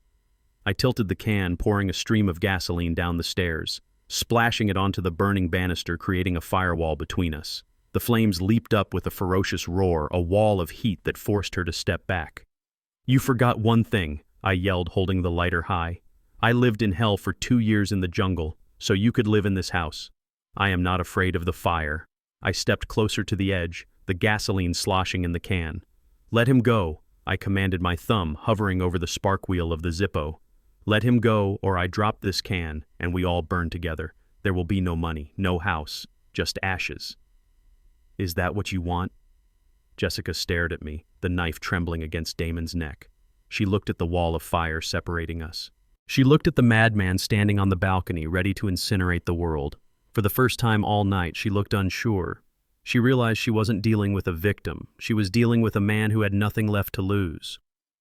The black smoke curled under the attic door like the fingers of a ghost reaching in to drag me down to hell. It was thick and oily, carrying the scent of burning pine varnish and the terrifying chemical tang of lighter fluid. I coughed, covering my mouth with my sleeve, but the heat was already rising, baking the air in the small space until it felt like the inside of a kiln. The leader of the thugs was right. Smoke rises. If I stayed here hidden behind my workbench, I would be dead in 10 minutes, suffocated before the flames ever touched my skin. I had to move. I had to leave the fortress I had built and venture into the belly of the burning beast. I looked at the ventilation grate near the floor. It was a narrow rectangular opening, barely 18 inches wide, meant to circulate air from the central system. When I built this house 40 years ago, I had installed the ductwork myself using oversized galvanized steel because I wanted the airflow to be efficient. I never imagined that 4 decades later my own body would be the thing trying to squeeze through it. I grabbed a screwdriver from the bench, my hands shaking not from fear, but from the tremors of adrenaline and age. I unscrewed the 4 corners of the grate, the metal screeching in protest as the paint seal broke. I pulled it away and stared into the dark, dusty throat of the house. I am 72 years old. My knees are shot from years on the concrete floor of the assembly line.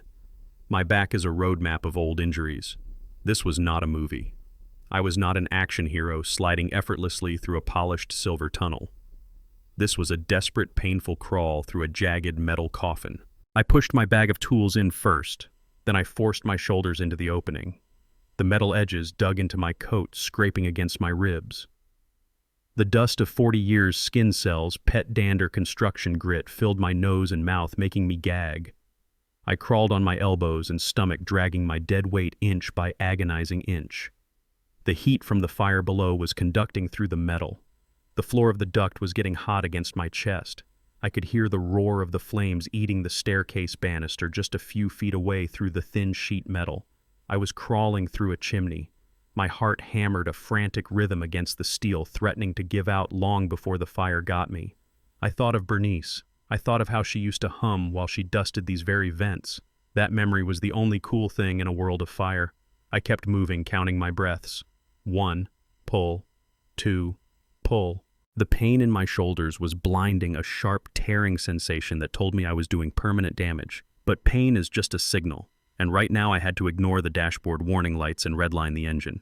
I reached the junction box that sat above the second-floor hallway. Through the slats of the register, I could see flickering orange light dancing on the walls. The fire had not reached the second floor yet, but the smoke was heavy. I kicked the grate out. It clattered onto the hardwood floor below with a sound that seemed deafening. I waited. No gunshots, no shouting. The chaos of the fire and the screaming of the injured man downstairs must have masked the noise. I lowered myself down my boots, hitting the floor with a heavy thud. I collapsed for a second, gasping for air that was cooler but still thick with soot. I was out of the attic. But I was not out of the fire. I stood up, gripping a heavy cast-iron pipe wrench I had pulled from my tool bag. I was covered in gray dust, looking more like a statue than a man. I hugged the wall, moving toward the top of the stairs. The heat was intense now. I could hear the leader shouting orders downstairs, his voice angry and impatient. But where was the second man? The one who had fallen but hadn't broken his leg. I turned the corner toward the master bedroom, and there he was. He was limping, holding his head, scanning the hallway with a pistol in his hand. He was guarding the escape route. He was facing away from me, looking toward the back stairs. He didn't expect the old man to come from the ceiling. I didn't have the element of surprise for long. The floorboard under my boot gave a traitorous squeak. He spun around, raising the gun. I didn't think. I didn't hesitate. I swung the pipe wrench with every ounce of strength left in my old body. I didn't aim for the head. I aimed for the arm holding the weapon. The heavy iron connected with his forearm with a sickening crunch of bone meeting metal. He screamed and dropped the gun. It skittered across the floor. He doubled over, clutching his shattered arm. I didn't stop. I swung the wrench again, hitting him in the shoulder, knocking him sideways into the wall. He slid down, groaning, his eyes rolling back in his head. I dropped the wrench and scrambled for the gun. It was a heavy black semi-automatic, cold and lethal. I picked it up, pointing it at the slumped figure. My hands were shaking violently. The barrel wavered in the air, drawing erratic circles. I tried to steady my grip using both hands, but the tremors were uncontrollable. I realized then that I couldn't shoot. Not accurately. If I pulled the trigger, I was just as likely to miss and hit a gas line or a stud. I was a mechanic, not a killer. I shoved the gun into my waistband. It was a bluff, not a solution. Suddenly, a voice cut through the roar of the fire. Isaiah, come out! It was Jessica. Her voice was shrill, bordering on hysteria. She wasn't downstairs anymore. She had come up to the landing of the main staircase, desperate to end this before the fire department arrived. I crept to the railing of the balcony that overlooked the foyer. The smoke was thick, swirling like a fog of war. Through the haze, I saw her. She was standing near the front door, the firelight illuminating her face. She looked demonic, her mascara running down her cheeks like black tears. And she had Damon. She had cut him loose from the chair, but not to free him. She was holding him by the back of his coat, using him as a shield.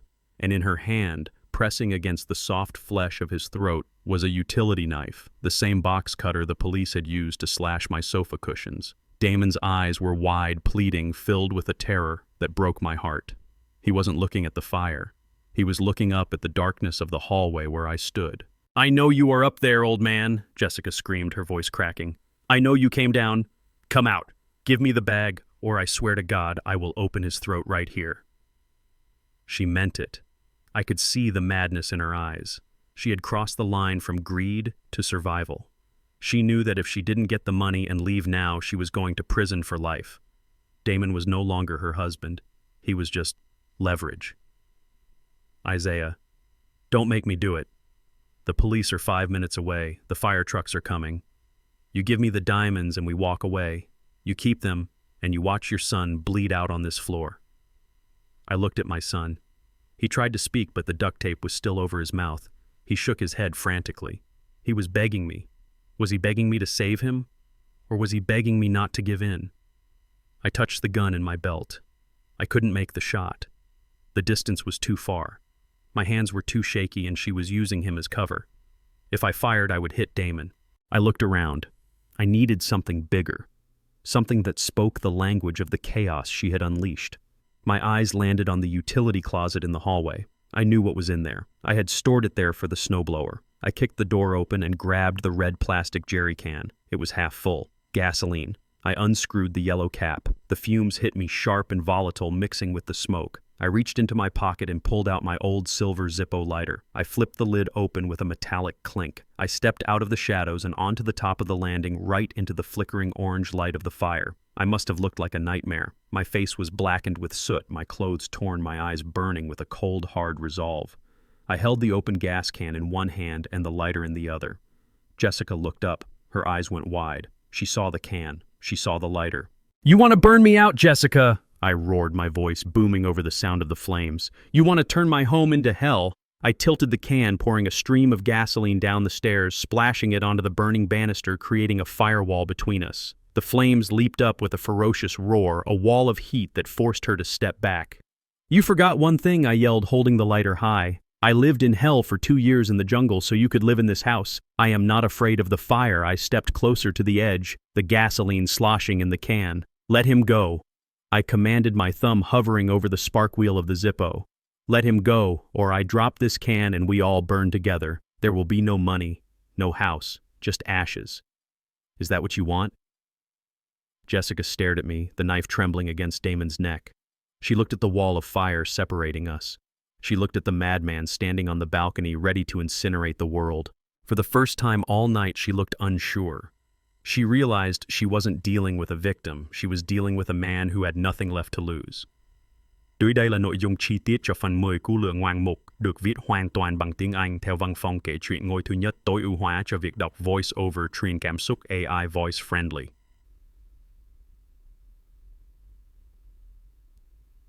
The fire on the stairs was not just a barrier, it was a statement.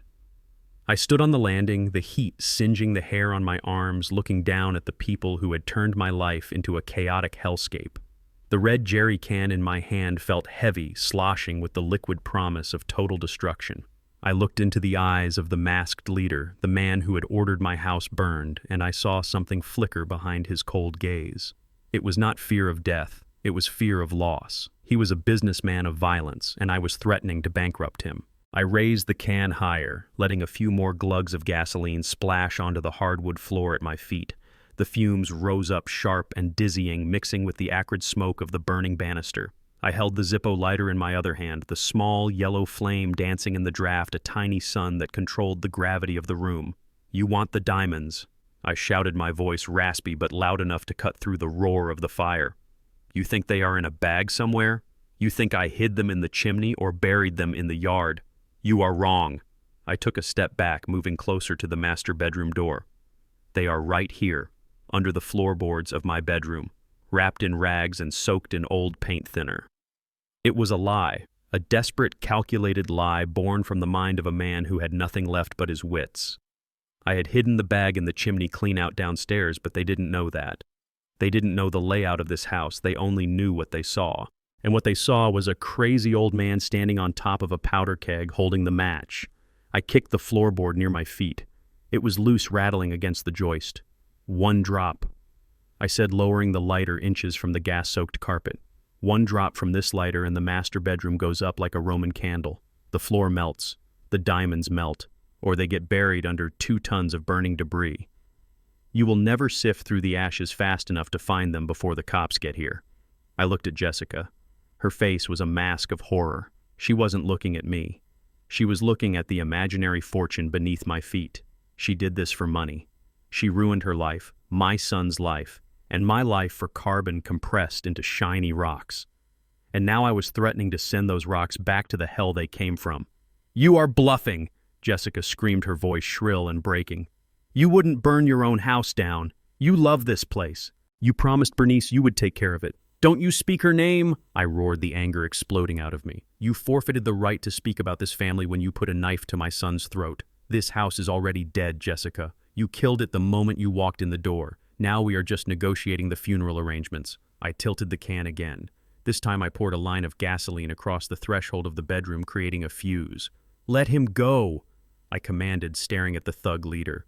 Walk away. Leave the boy. Leave the house. And maybe, just maybe, I won't strike this lighter.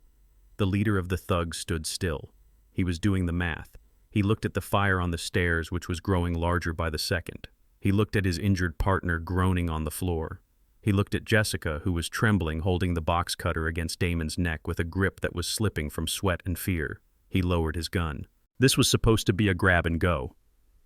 The leader growled, his voice deep and vibrating with frustration. You said he was a soft target. You said he was senile. He is, Jessica shrieked. He is bluffing. Shoot him. Shoot him in the leg and risk hitting the gas can. The thug snapped back. If that vapor ignites, we all blow out the windows. I am not dying for your retirement fund, lady.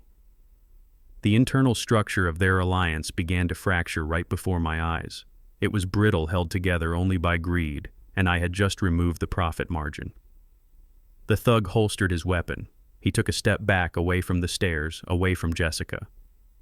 We are leaving, he announced. What? Jessica spun around, her eyes wide. You can't leave.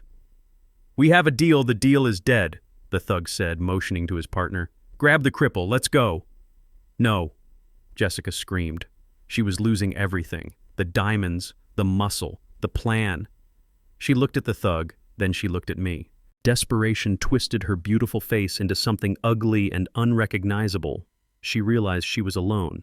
The thugs were cutting their losses. Damon was useless. I was the enemy. Greed is a powerful drug. It overrides survival instincts. It overrides logic. And in that moment, Jessica overdosed on it. She pushed Damon away violently. My son crashed into the wall, sliding down to the floor, gasping for air through the tape on his mouth. Jessica didn't look at him. She looked at me. Or rather, she looked past me into the bedroom where she believed her future was buried. I am not leaving without that bag, she screamed. She did something insane. She ran. She didn't run away. She ran toward the fire. She leaped over the burning banister, her expensive coat catching a spark as she flew through the smoke. She landed on the stairs, stumbling but scrambling upward on her hands and knees, ignoring the heat, ignoring the flames licking at her boots. She was possessed. Jessica, stop. I yelled, stepping back. She didn't stop. She reached the top of the landing, her eyes wild, her teeth bared like a feral animal. She lunged at me. I tried to swing the heavy metal gas can to block her, but she was fast. She slammed into my chest, knocking the wind out of me. We crashed onto the floor of the hallway. The gas can flew from my hands, spinning across the floorboards. Glug, glug, glug.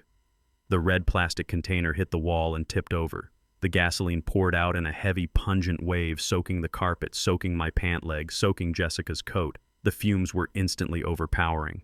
My eyes watered, my throat burned. We were rolling around in a pool of accelerant, two desperate souls wrestling on the edge of an inferno. Jessica clawed at my face, her nails digging into my skin. Give it to me. Where is it? Which floorboard? She was pounding on my chest, screaming, crying, completely unhinged. She didn't care that we were soaked in gas. She didn't care that the fire from the stairs was creeping closer inch by inch, feeding on the oxygen we were fighting for. I grabbed her wrists, trying to hold her back. She was younger, but I had the strength of a man who had tightened bolts on engine blocks for 40 years. I pinned her arms down, but she thrashed and kicked her boot, connecting with my bad knee. Pain shot up my leg, blinding me for a second. The Zippo. I realized with a jolt of terror that I had dropped the lighter when she tackled me. I twisted my head frantically, scanning the floor. It was lying on the carpet about 3 feet away. It was still lit. The small yellow flame was flickering upright, a tiny beacon of doom, and the puddle of gasoline was spreading toward it. It was like watching a fuse burn in slow motion. The clear liquid soaked into the fibers of the rug, darker and darker, inching closer to the metal casing of the lighter. Jessica saw it too, but she didn't pull back. She reached for it. Not to put it out, but to grab it, to use it as a weapon against me. I kicked out, pushing her away, scrambling backward on my elbows. My clothes were soaked. If that vapor caught, I would be a human torch. Jessica scrambled to her knees. She looked at the lighter. She looked at the bedroom door. She looked at me. "I will burn it all," she shrieked, her voice unrecognizable. "If I can't have it, nobody can." She lunged for the lighter. I closed my eyes, bracing for the heat, bracing for the end. I had played my hand. I had bluffed. And now the house was calling it. I thought of Bernice. I hoped she would be waiting for me. I hoped she wouldn't be too mad about the house. The silence before the explosion is always the loudest part, but the explosion didn't come. Instead, a sound cut through the chaos, a sound so loud, so authoritative it seemed to vibrate the very bones of the burning house. "This is the FBI. We have the perimeter secured. Come out with your hands up." The voice boomed from a megaphone outside, echoing off the snow, cutting through the shattered windows. Jessica froze. Her hand hovered inches from the lighter. Her face went slack. The madness in her eyes was replaced by a sudden, crushing clarity. FBI, not Sheriff Miller, not her high school friend, the Federal Bureau of Investigation. The thug leader downstairs shouted something unintelligible. I heard the sound of the back door being kicked open as they tried to run. I heard the crash of flashbang grenades going off in the yard. Bang, bang. White light strobed through the windows. I looked at Jessica. She was paralyzed. The reality of her situation crashed down on her like a collapsing roof. It wasn't over. She hadn't won. She hadn't even tied. She had lost. I reached out with a trembling hand and grabbed the Zippo lighter. I snapped the lid shut. Click. The flame died. I lay back on the gas-soaked carpet, gasping for air, listening to the sound of heavy boots storming the porch and the beautiful, chaotic symphony of justice smashing through the front door. Etta May. She had done it. The cleaning lady from the Bottoms had brought down the cavalry. I looked at my son, who was slumped against the wall, weeping silently behind his gag. "It is over, Damon," I whispered, my voice breaking. "It is finally over." But as I looked at Jessica, I saw her hand move. She wasn't reaching for the lighter anymore. She was reaching into her pocket. She pulled out the box cutter. She looked at me, and for a second I thought she was going to attack again. But she didn't lung at me. She stood up shaky and soaked in gasoline and backed away toward the open window of the bedroom. She wasn't going to jail. Not without one last act of defiance. The room exploded into a kaleidoscope of white light and sound. The flashbang grenades detonated in the foyer with a deafening crack that felt like it reset the rhythm of my heart. For a second, the world was nothing but a high-pitched ringing and a blinding white haze. But through the disorientation, I saw the beautiful, chaotic choreography of a raid. The front door did not just open. It was taken off its hinges by a battering ram landing on the gasoline-soaked rug with a heavy thud. Men in body armor poured into my home like a flood of black water. They moved with a precision that made the thugs' earlier violence look like amateur hour. The leader of the crew, the man who had ordered my murder just moments ago, tried to run for the back kitchen door. He didn't make it 3 steps. An agent tackled him, driving his face into the hardwood floor with enough force to rattle the china in the cabinet. I heard the distinct metallic click of handcuffs ratcheting shut. The second thug, the one with the broken arm, was already on his knees, wailing, his hands raised in surrender, begging not to be shot. I lay back against the wall on the landing, the smell of gasoline still burning my nostrils, watching the tide turn. A team of firefighters pushed past the tactical unit wielding extinguishers. They blasted the burning staircase with clouds of white chemical foam. The fire, which had threatened to consume everything I owned, hissed and died, smothered under a blanket of cold snow. The heat vanished, replaced by the freezing winter air rushing in through the shattered windows. My house was a wreck. It was wet, frozen, broken, and smelled of smoke and chemicals. But it was still standing. And so was I. An agent climbed the ladder to the landing where I was sitting. He had the letters FBI emblazoned in yellow on his back. He didn't point a gun at me. He reached out a gloved hand. "Mr. Jefferson," he asked, his voice calm amidst the shouting. "I am Agent Ross. We received a call from a Ms. Etta May. You are safe now, sir." I took his hand. It was steady. I hauled myself up my old joints, screaming in protest. I looked down into the foyer. They were hauling the thugs out, dragging them by their collars like sacks of garbage. But there was one person who was not being dragged. One person who was not silent. Jessica. She was pressed against the wall by 2 agents, her expensive coat ruined by gasoline and foam, her hair plastered to her face. They were trying to cuff her, but she was fighting. Not with her fists, but with her mouth. She was screaming, her voice shrill and desperate, cutting through the din of the room. "Get off me! You are making a mistake. I am the victim here. It is him. It is the old man. She pointed a shaking finger up at me. Her eyes were wide, manic, filled with the terrifying conviction of a liar who believes her own story. He is the mastermind, Jessica shrieked, twisting in the agent's grip. Isaiah Jefferson is the one who planned the jeweler's exchange heist. He used my husband and me as pawns. He forced us to drive the car. He threatened to kill us if we didn't help him. The audacity of the lie took my breath away. Even in handcuffs, even covered in gasoline, she was still trying to manipulate the narrative. She was trying to paint a 72-year-old retired assembly line worker as a criminal kingpin. Agent Ross looked at me, then down at the screaming woman. He didn't look convinced, but he signaled for his men to let her speak. He has the diamonds, Jessica yelled, seeing that she had a sliver of attention.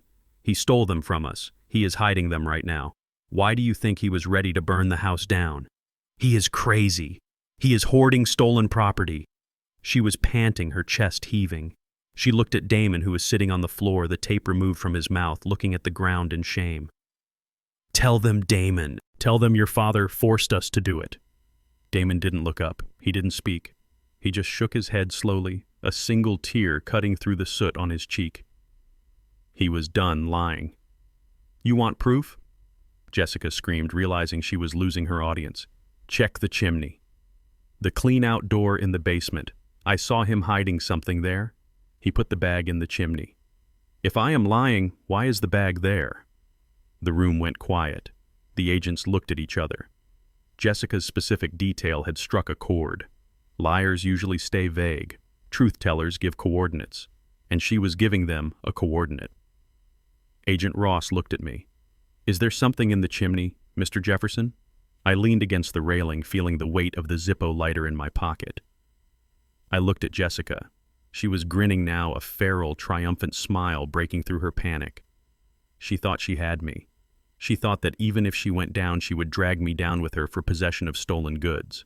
She thought she had played her ace. Go look, I said, my voice raspy. Agent Ross motioned to two of his men. Check the basement. Chimney clean out. Jessica watched them go, her eyes gleaming. She stopped struggling. She stood up straighter, adjusting her ruined coat. You will see, she hissed at the agent holding her arm. You will see who the real criminal is. He hid it. He tried to double-cross the investors. I was just trying to get the merchandise back to the authorities. We waited. The silence in the house was heavy, punctuated only by the crackle of police radios and the dripping of melting snow. Minutes stretched like hours. Jessica kept her eyes locked on me, her expression shifting from fear to a smug arrogance. She knew the bag was there. She knew I hadn't destroyed it. Then we heard footsteps coming up the basement stairs. The two agents returned. One of them was carrying a black nylon duffel bag. It was covered in soot, and one corner was melted and fused together where it had been too close to the heat of the fire I had set earlier. Jessica let out a sound that was half laugh, half sob. There, she shouted. I told you, the black bag. That is the bag from the robbery. He had it all along. She looked at me, her eyes screaming victory. I got you, old man. I got you. Damon finally looked up. He saw the bag. He closed his eyes and let his head drop back against the wall. He knew what was in that bag. He remembered carrying it into the house. He remembered the weight of the gold and the diamonds. He thought his father was going to prison. Agent Ross took the bag. He set it down on the gasoline-soaked coffee table in the middle of the ruined living room. He looked at the melted corner. He looked at the heavy zipper. Jessica leaned forward, her face hungry. Open it. Count it. There is $500,000 in there, and he stole it. Arrest him. I stood on the landing looking down. I didn't say a word. I just watched. Agent Ross put on a pair of fresh latex gloves. He grabbed the zipper tab. The sound of the zipper opening was loud in the quiet room. Zip. Jessica held her breath. She was waiting for the sparkle. She was waiting for the vindication that would turn her from a villain into a whistleblower. Agent Ross reached into the bag. He pulled the wide mouth of the duffel open so the overhead lights could hit the contents. Jessica's smile froze. Her mouth fell open. The blood drained from her face so fast she looked like a corpse. There were no diamonds. There were no Rolexes. There was no gold. Agent Ross reached in and pulled out a handful of the contents. It was not jewelry. It was a pile of dirty, oil-stained rags, old underwear, and 3 heavy red clay bricks. The agent dropped the rags back into the bag. He looked at Jessica, his expression unimpressed. "This is your $500,000, Ross asked dryly. Jessica made a sound like a strangling bird. "No, no. That is impossible. I saw it." Damon brought it in. It was heavy. It clinked. She spun toward me, her face contorted with shock and rage. "What did you do? Where is it you switched it, you senile old bat? Where did you put the diamonds?" I looked down at her from the high ground. I didn't smile. I didn't gloat. I just looked at her with the pity one feels for a creature that doesn't realize its back is already broken. "I told you, Jessica," I said softly. "I was just fixing the fence." Agent Ross zipped the bag of trash closed. "Get her out of here," he ordered. "But wait." Ross paused. He reached back into the side pocket of the bag. There was one more thing inside. A small black digital recorder. He pulled it out. He pressed the play button. Jessica's voice, clear and arrogant, filled the room from the tiny speaker. "When the old man kicks the bucket, we are rich. Free and clear, just to have the papers ready. I will call you the second his heart stops." Jessica stopped screaming. She stopped fighting. She stared at the recorder in the agent's hand as if it were a poisonous snake. She realized then that the bag wasn't just a decoy. It was a coffin, and she had just nailed herself inside it. The sound of the zipper opening was the loudest thing in the world. It was a slow, rasping tear that seemed to echo off the walls of my ruined living room, cutting through the heavy silence that had fallen over the scene. Agent Ross wore blue latex gloves, and his face was a mask of professional detachment, but I saw the slight tightening of his jaw. He was expecting diamonds. He was expecting the glitter of a stolen fortune that would make his career.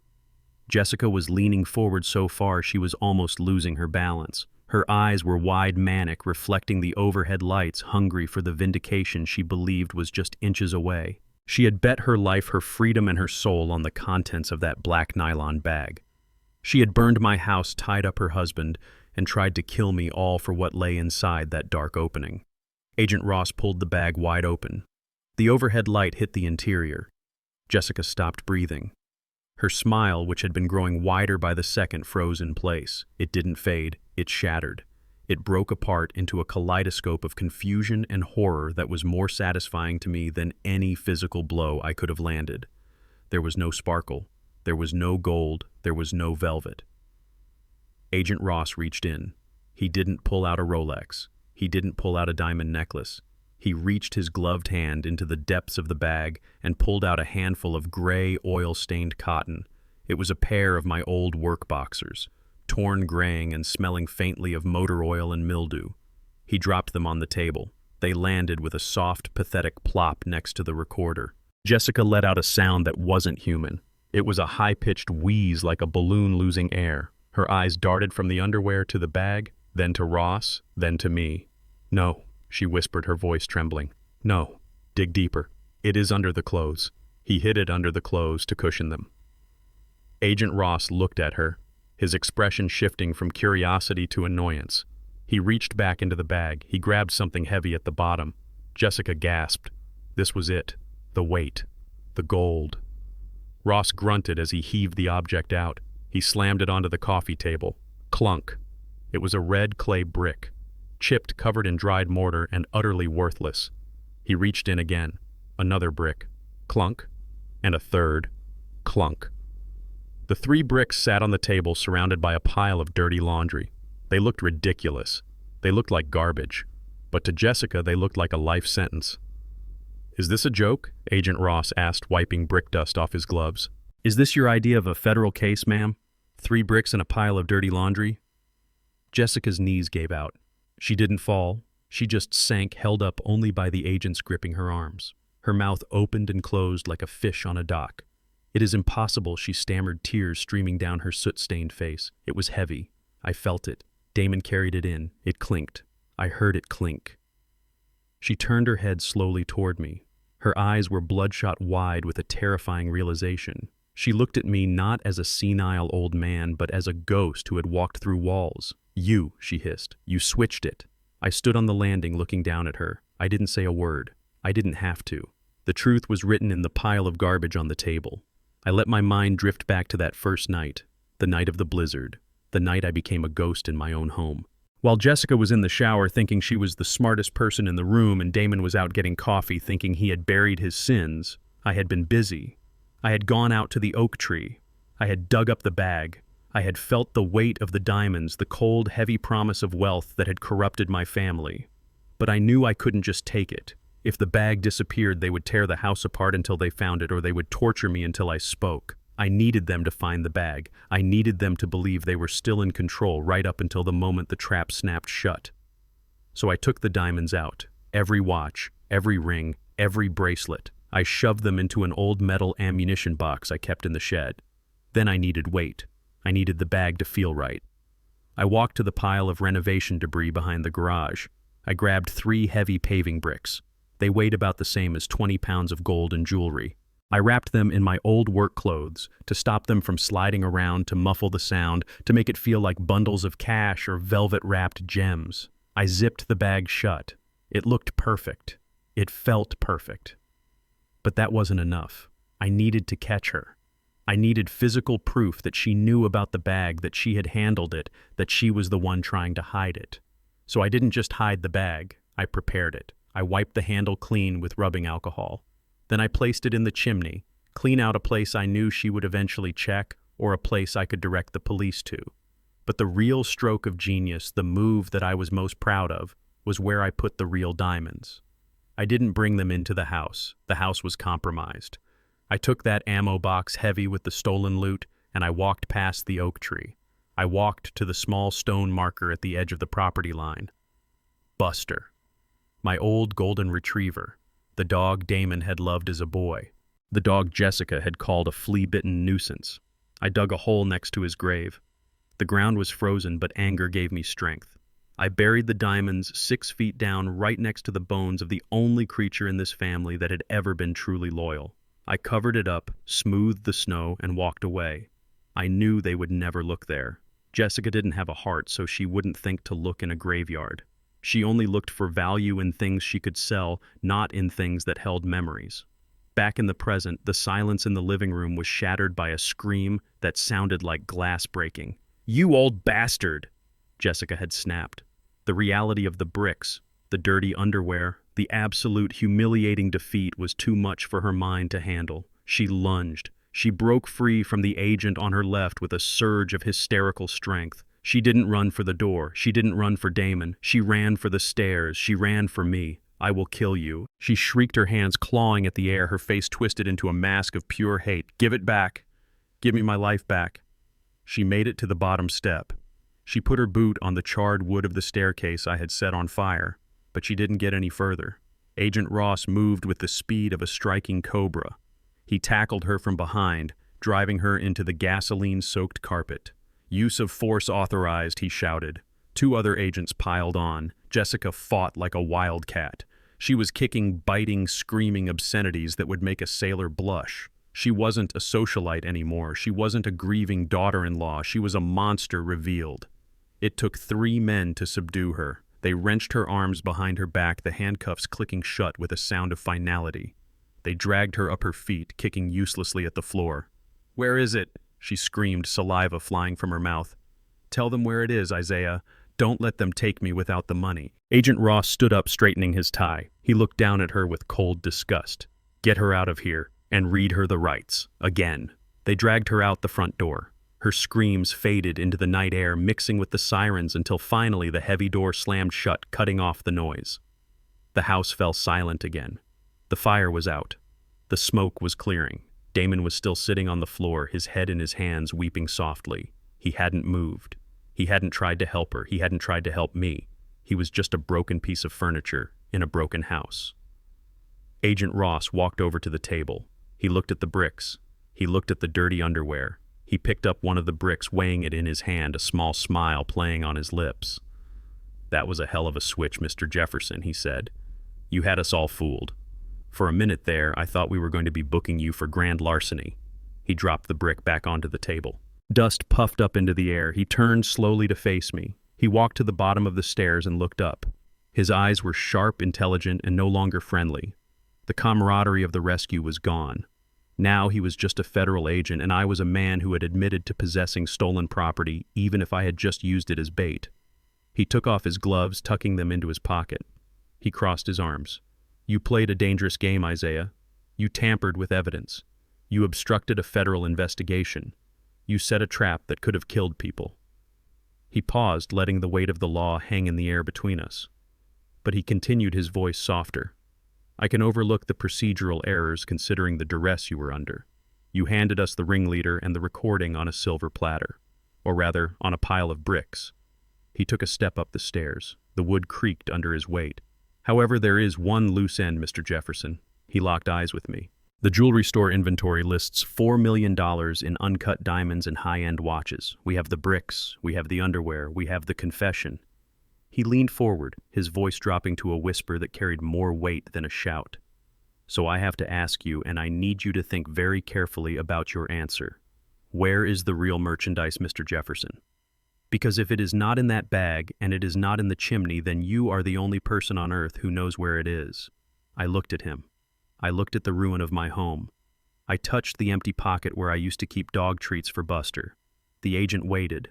The question hung in the air like smoke. And for the first time that night, I realized that surviving the family was the easy part. Surviving the truth might be what finally killed me. The silence in the living room was heavy, a suffocating blanket that settled over the wreckage of my home. The air still smelled of gasoline and the sharp chemical tang of the fire extinguisher foam. But the heat of the moment had evaporated, replaced by the bone-chilling cold blowing in through the shattered windows. Agent Ross was looking at me, his eyebrows raised, waiting for an answer to the question that would decide the rest of my life. He wanted to know where the real diamonds were. He had the bricks. He had the dirty laundry. But he needed the evidence that would put Jessica and her crew away for a federal stretch, not just a state robbery charge. I adjusted my coat, feeling the ache in my knees flare up. I looked at Damon, who was still slumped against the wall, a broken man in a ruined house. Then I looked at Ross. "If you want the truth," I said, my voice raspy from the smoke, "you need to bring a shovel. And bring him, too." I pointed at Damon. Agent Ross nodded to his team. 2 agents hauled Damon to his feet. He didn't resist. He moved like a sleepwalker, his eyes fixed on the floor, his wrists bound tightly behind his back. I led the procession out the sliding glass door and into the backyard. The scene was surreal. The floodlights from the police perimeter turned the night into a stark, high-contrast movie set. The snow was blindingly white, disturbed only by the chaotic footprints of the raid team. But I didn't walk toward the spot where Damon had frantically dug days ago. I didn't walk toward the patio. I walked toward the old oak tree, the sentinel that had watched over this family for 40 years. I stopped at the small, humble stone marker at the base of the trunk. It was covered in a light dusting of fresh snow, but the name engraved on it was still visible. Buster. Damon made a sound. It was a sharp intake of breath, a sound of pain. He remembered this spot. He remembered the day we buried that dog, crying together in the rain, father and son, united in grief. Now we stood here as strangers, united only by a crime. "It is here," I said, pointing to the earth next to the grave. Agent Ross didn't hesitate. He grabbed a shovel from one of the tactical officers. He didn't dig with the frantic, greedy energy that Damon had shown. He dug with the methodical precision of the law. The blade cut through the frozen crust, lifting heavy chunks of dark, icy soil. Clang. The sound of metal striking metal rang out in the cold air. Ross knelt down. He brushed away the loose dirt and pulled out a rusted olive-drab metal box. It was an old ammunition crate surplus from my days in the service. It was watertight, airtight, and tough as nails, just like the man who buried it. Ross set the box on the snow. He popped the latches. They snapped open with a loud crack. He lifted the lid. The floodlights caught the contents, and for a moment the backyard seemed to sparkle. There they were. The diamonds, the gold watches, the tennis bracelets, piled high, cold, and indifferent to the human misery they had caused. Agent Ross let out a low whistle. "Well, I will be damned. That is the whole inventory." But I wasn't looking at the jewels. I reached into the box, my hand brushing past a diamond necklace worth more than my entire pension, and pulled out the one thing that mattered more than all the gold in the world. It was a small, black, digital voice recorder. "This," I said, holding it up so Damon could see it, "is why we are here. The diamonds are just theft, Agent Ross. Theft gets you 5 to 10 years with good behavior. But this is life without parole." Damon looked at the recorder. His face was pale, confused. He didn't know what it was. He thought it was just more evidence of the robbery. "Play it," I said to Ross. "Play it for him. He needs to hear what his wife really thinks of his father." Ross took the recorder. He pressed the small play button. The volume was turned up all the way. The static hissed for a second, and then Jessica's voice cut through the winter night. It was crystal clear, recorded the day I hid in the hallway while she was on the phone. "No, honey, don't worry about the payment. I am telling you it is a matter of days, maybe hours. He is old, his heart is basically garbage. We switched the protocol this morning." Damon's head snapped up. His eyes went wide. He stopped breathing. The recording continued, Jessica's voice laughing, a cold, casual sound that was more terrifying than a scream. "Yeah, the policy is solid. Double indemnity for accidental death. Once the old man kicks the bucket, we are rich, free and clear. Just have the papers ready. I will call you the second his heart stops." Click. The tape ended. The silence that followed was absolute. The wind stopped howling. The police radio seemed to go mute. The only sound was the harsh, ragged breathing of my son. He stared at the recorder in Agent Ross's hand as if it were a radioactive isotope. The reality crashed down on him with the force of a physical blow. It wasn't just a robbery. It wasn't just about paying off debts. It was a hit, an assassination. And the target was his father. She switched the pills, Damon whispered. His voice was so quiet I almost couldn't hear it. "She told me she was just giving you sleeping aids. She said she just wanted you to sleep through the night so we could search the house." He looked at me, his face crumbling. "She was poisoning you." I looked at him, feeling a wave of exhaustion wash over me. I didn't feel triumph. I felt only a deep, aching sadness. "She was killing me by inches, Damon," I said softly, "and she was going to use the inheritance to leave you. You were never her partner. You were just her getaway driver and her scapegoat." Damon's legs gave out. He fell to his knees in the snow right next to the open grave of the dog he used to love. He didn't cry. He howled. It was a guttural animal sound of pure agony. He realized in that moment that he had lost everything. He had betrayed the father who raised him for a woman who was planning to step over his father's corpse to get to a bank account. He had no wife. He had no father. He had no freedom. He was alone in the cold, surrounded by men with guns and the wreckage of his own stupidity. Agent Ross looked down at him with a mixture of pity and disgust. He gestured to his men. "Get him up. Bag the evidence. We are done here." 2 agents hauled Damon to his feet. He was dead weight. He didn't look at me as they dragged him toward the squad car. He just stared at the ground, his spirit broken, his life effectively over. I stood by the oak tree as they cleared the scene. I watched them photograph the diamonds. I watched them seal the ammo box in an evidence bag. I watched the flashing lights fade as the convoy pulled away, taking the poison out of my life. Agent Ross was the last to leave. He shook my hand. "You will have to come down to the station to give a formal statement, Mr. Jefferson," he said. "But for tonight, we have posted a guard at the front. Try to get some sleep. You earned it. Sleep." The word sounded foreign to me.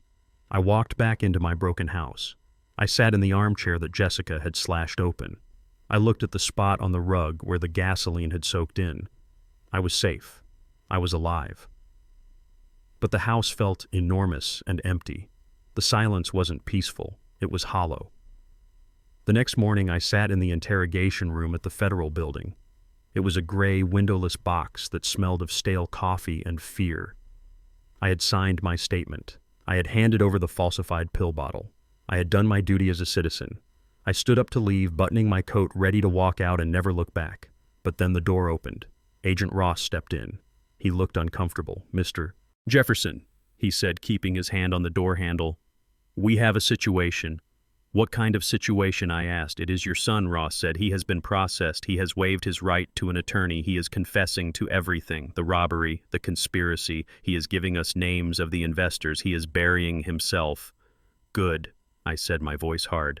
"He should." Ross nodded. "He is.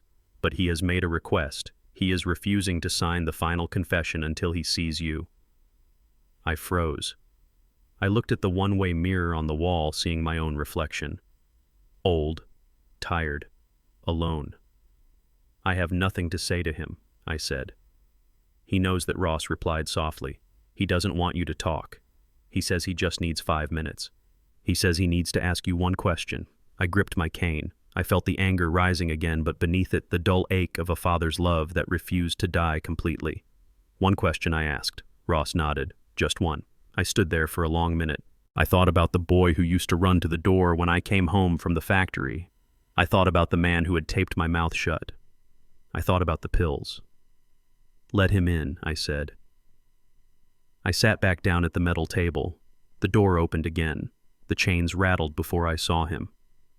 Damon shuffled in wearing an orange jumpsuit that was too big for him. He looked 10 years older than he had yesterday. His eyes were swollen. He sat down across from me. He didn't look up. He stared at his handcuffed hands resting on the table. We sat in silence for a long time. The hum of the ventilation system was the only sound in the room. Finally, Damon lifted his head. He looked me in the eye. There was no malice left, no greed, just a profound, crushing sorrow. "Dad," he whispered. I didn't answer. I just waited. "I know I am going away for a long time," he said, his voice trembling. "I know you hate me, and you should, but I need to know one thing. It is the only thing that matters to me now." He took a deep breath, fighting back tears. "That night, the night of the blizzard, when you went out to the yard to switch the bag." He paused, choking on the words. "Why didn't you just leave? Why didn't you take the diamonds and run? You could have gone anywhere. You could have left us to the investors. You could have let them kill us. Why did you stay and fight for a house that we were trying to steal from you?" I looked at my son. I saw the confusion in his eyes. He lived in a world of transactions where people only did things for profit. He couldn't understand why I had walked into the fire instead of walking away from it. I leaned forward, placing my rough, calloused hands on the cold metal table. "Because Damon," I said softly, "I didn't stay for the house." The visiting room at the county detention center smelled of industrial pine cleaner and unwashed bodies. It was a cold, sterile scent that stuck to the back of your throat. I sat on a metal stool that was bolted to the floor, my hands resting on the stainless steel ledge in front of the thick plexiglass partition. I looked at my reflection in the glass. The soot was gone, scrubbed away by a long, hot shower, but the lines in my face seemed deeper than they had been 48 hours ago. I looked like a man who had survived a war but lost his country. The heavy steel door on the other side buzzed and clanked open. A guard stepped in, followed by a figure in bright orange. Damon. He looked small. That was the first thing I noticed. My son, who had always walked with a swagger, who had filled a room with his loud voice and his expensive cologne, now looked shrunken. His shoulders were hunched. His head was shaved, stripping away the stylish fade he spent $50 a week maintaining. He shuffled to the seat, his wrists chained to his waist. He sat down, and when he finally lifted his eyes to meet mine, I saw the wreckage of a human being. He reached for the black phone on the wall. His hands were shaking so bad he almost dropped the receiver. I picked up mine.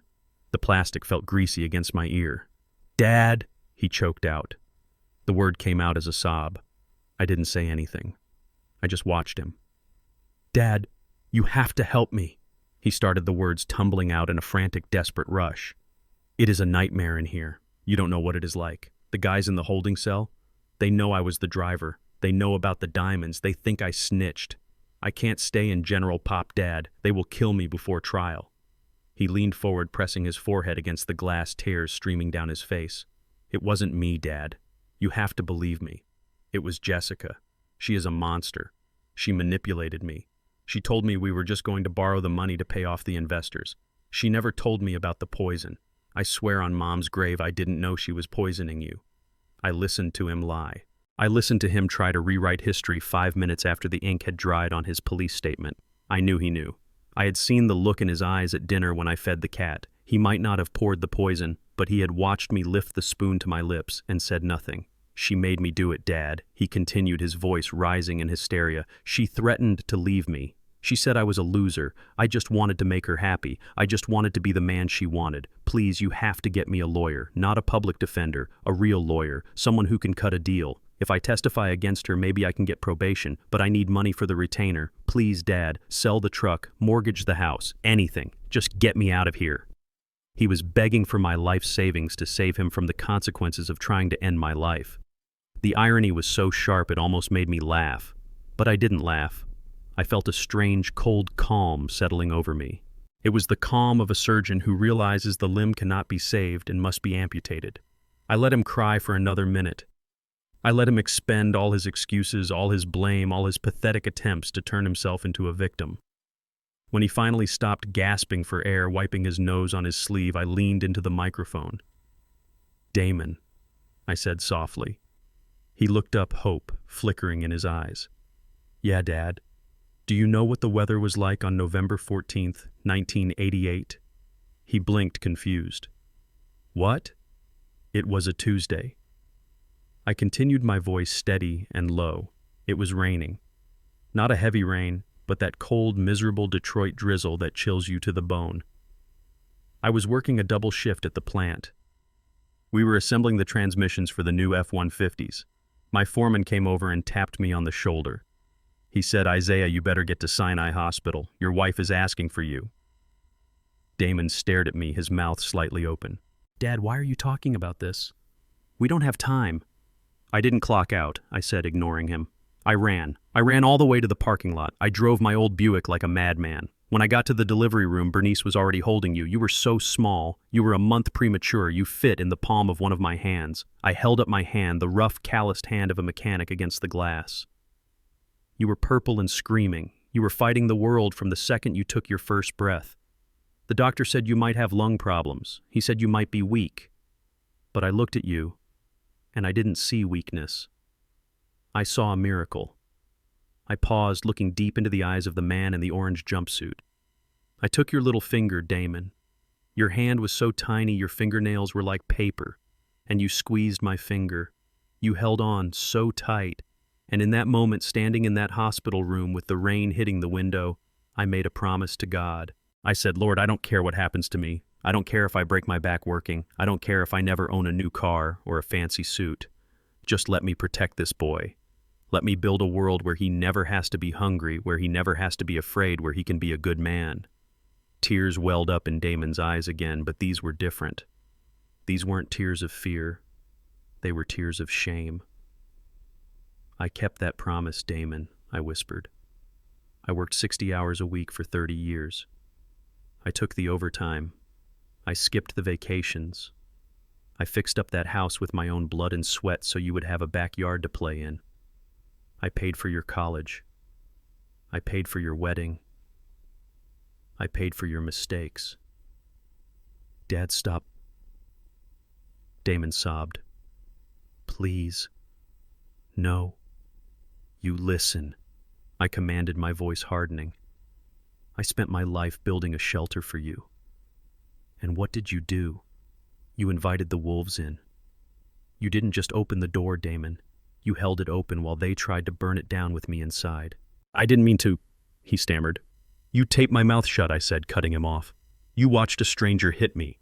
You watched your wife hold a knife to my throat. You dug a hole in my backyard to hide a felony. That is not a mistake, Damon. That is a choice." I stood up. The metal stool scraped loudly against the concrete floor. Damon panicked. "Dad, where are you going? What about the lawyer? What about bail?" I looked down at him. I didn't see my son anymore. I tried to find the baby from the hospital, the boy who learned to ride a bike, the teenager who took me to his graduation. But they were gone. They had been erased, replaced by this stranger in an orange suit who would sell my corpse for a reduced sentence. I reached into my coat pocket. I pulled out a folded piece of paper. It wasn't a check. It was a form from the bail bondsman. "This is the bail hearing notification," I said. "They called me this morning. They said since I am the victim, I have a say in whether you are granted bond." Damon's eyes lit up. "You signed it. You are going to vouch for me." I took a pen from my pocket. I smoothed the paper out on the stainless steel ledge. "The son I loved. The boy named Damon Jefferson died 2 nights ago." I said, my voice devoid of any emotion. "He died when he decided that money was worth more than his father's life." I wrote in the box marked "Victim Statement." I wrote 2 words. "No bail." Then I signed my name. Isaiah Jefferson. The signature was firm. It didn't tremble. I pressed the paper against the glass so he could read it. "Dad, no." Damon whispered, his face going pale. "You can't do this. I am your flesh and blood." I put the paper back in my pocket. "Blood makes you related, Damon. Loyalty makes you family. You are just a stranger who broke into my house." I hung up the phone. Damon started screaming. He slammed his fists against the glass. He was yelling, begging, cursing. His face was twisted into a mask of ugly desperation. But the glass was soundproof. I couldn't hear him. I could only see a mouth moving a silent movie of a man drowning in his own consequences. I turned my back on him. It was the hardest thing I have ever done. Every instinct in my body, every biological wire programmed to protect my offspring screamed at me to turn around, to save him, to fix it one last time. But I kept walking. I walked toward the heavy steel door. I signaled the guard. The buzzer sounded. I stepped out of the visiting room and into the corridor. The heavy door clanged shut behind me, sealing the tomb. I walked down the long linoleum hallway past the other families waiting to visit, past the lawyers with their briefcases, past the officers with their guns. I walked out the front entrance of the detention center. The automatic doors slid open and the winter air hit me. It was cold, crisp, and clean. The sky was a brilliant, piercing blue, the kind of sky you only get after a terrible storm has passed. The sun was shining on the snowdrifts in the parking lot, making them glitter like millions of tiny diamonds. I stood on the sidewalk taking a deep breath. My lungs filled with cold air. I was free. I was alive. The poison was gone. The threat was gone. But as I walked to my car, I felt a hollow ache in the center of my chest. I reached for my phone to call Bernice, a reflex I hadn't been able to shake in 5 years. Then I remembered she was gone. I reached to text Damon to tell him I was okay. Then I remembered he was gone too. I sat in the driver's seat of my old Ford, staring at the empty passenger seat. I had won the war. I had defeated the enemy. I had saved my house and my dignity. But as I put the key in the ignition, I realized the terrifying truth of victory. I had absolutely no one left to share it with. I looked at the road stretching out in front of me. It was open. It was clear. But for the first time in 72 years, I had no idea where I was going. 6 months later, the courtroom smelled of lemon floor wax and old lies. I sat in the back row, my hands resting on the head of my cane, watching the final act of a tragedy I never wanted to write. Jessica had spent the last week turning the trial into a theater production. She had traded her designer silk robes and diamond earrings for a modest gray cardigan and a simple white blouse buttoned all the way to her throat. She wore no makeup, leaving her face pale and drawn. To the jury, she looked like a broken woman, a victim of circumstance coerced by a violent husband and a senile father-in-law. She wept on the stand. She wept with the practiced elegance of a silent film star, dabbing at eyes that were dry just seconds before the jury looked her way. She told stories about how terrified she was, about how Damon had threatened her, about how I had psychologically abused her. It was a masterclass in manipulation. I watched the jury. I saw the older men leaning forward, captivated by her beauty and her tears. I saw the doubt creeping into their eyes. They looked at Damon, who sat slumped at the defense table, looking like a ghost in a cheap suit, and they saw a thug. They looked at Jessica, and they saw a damsel in distress. She was winning. She was going to walk away with a slap on the wrist, leaving my son to rot in prison alone. The injustice of it tasted like copper in my mouth. My lawyer, the public defender, shook his head, knowing we were losing the narrative.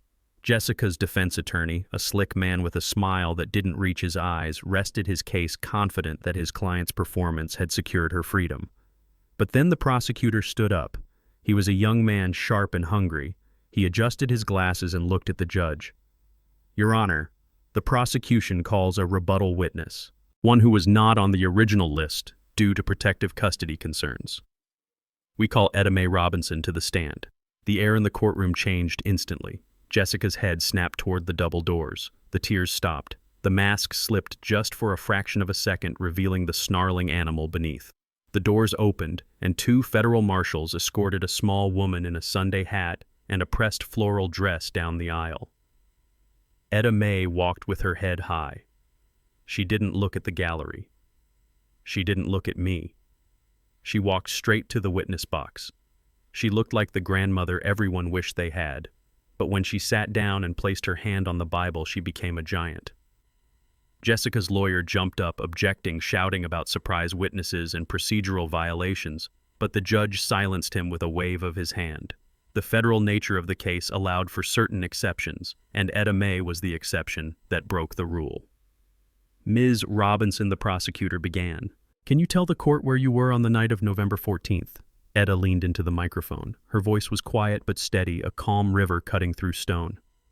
I was in the custodial closet of the jeweler's exchange. I was hiding behind a rack of mops because I was afraid to breathe. She pointed a finger not at Damon but at Jessica. I saw her. I saw Mrs. Jefferson. She wasn't crying that night.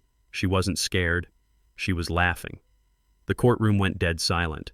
Etta described the robbery in vivid, terrifying detail. She described how Jessica punched in the codes, how she mocked the security guards they had tied up. But then Etta went deeper. She peeled back the layers of Jessica's character, exposing the rot underneath. I worked at that store for 5 years, Etta said, her eyes fixed on Jessica. Mrs. Jefferson was the manager.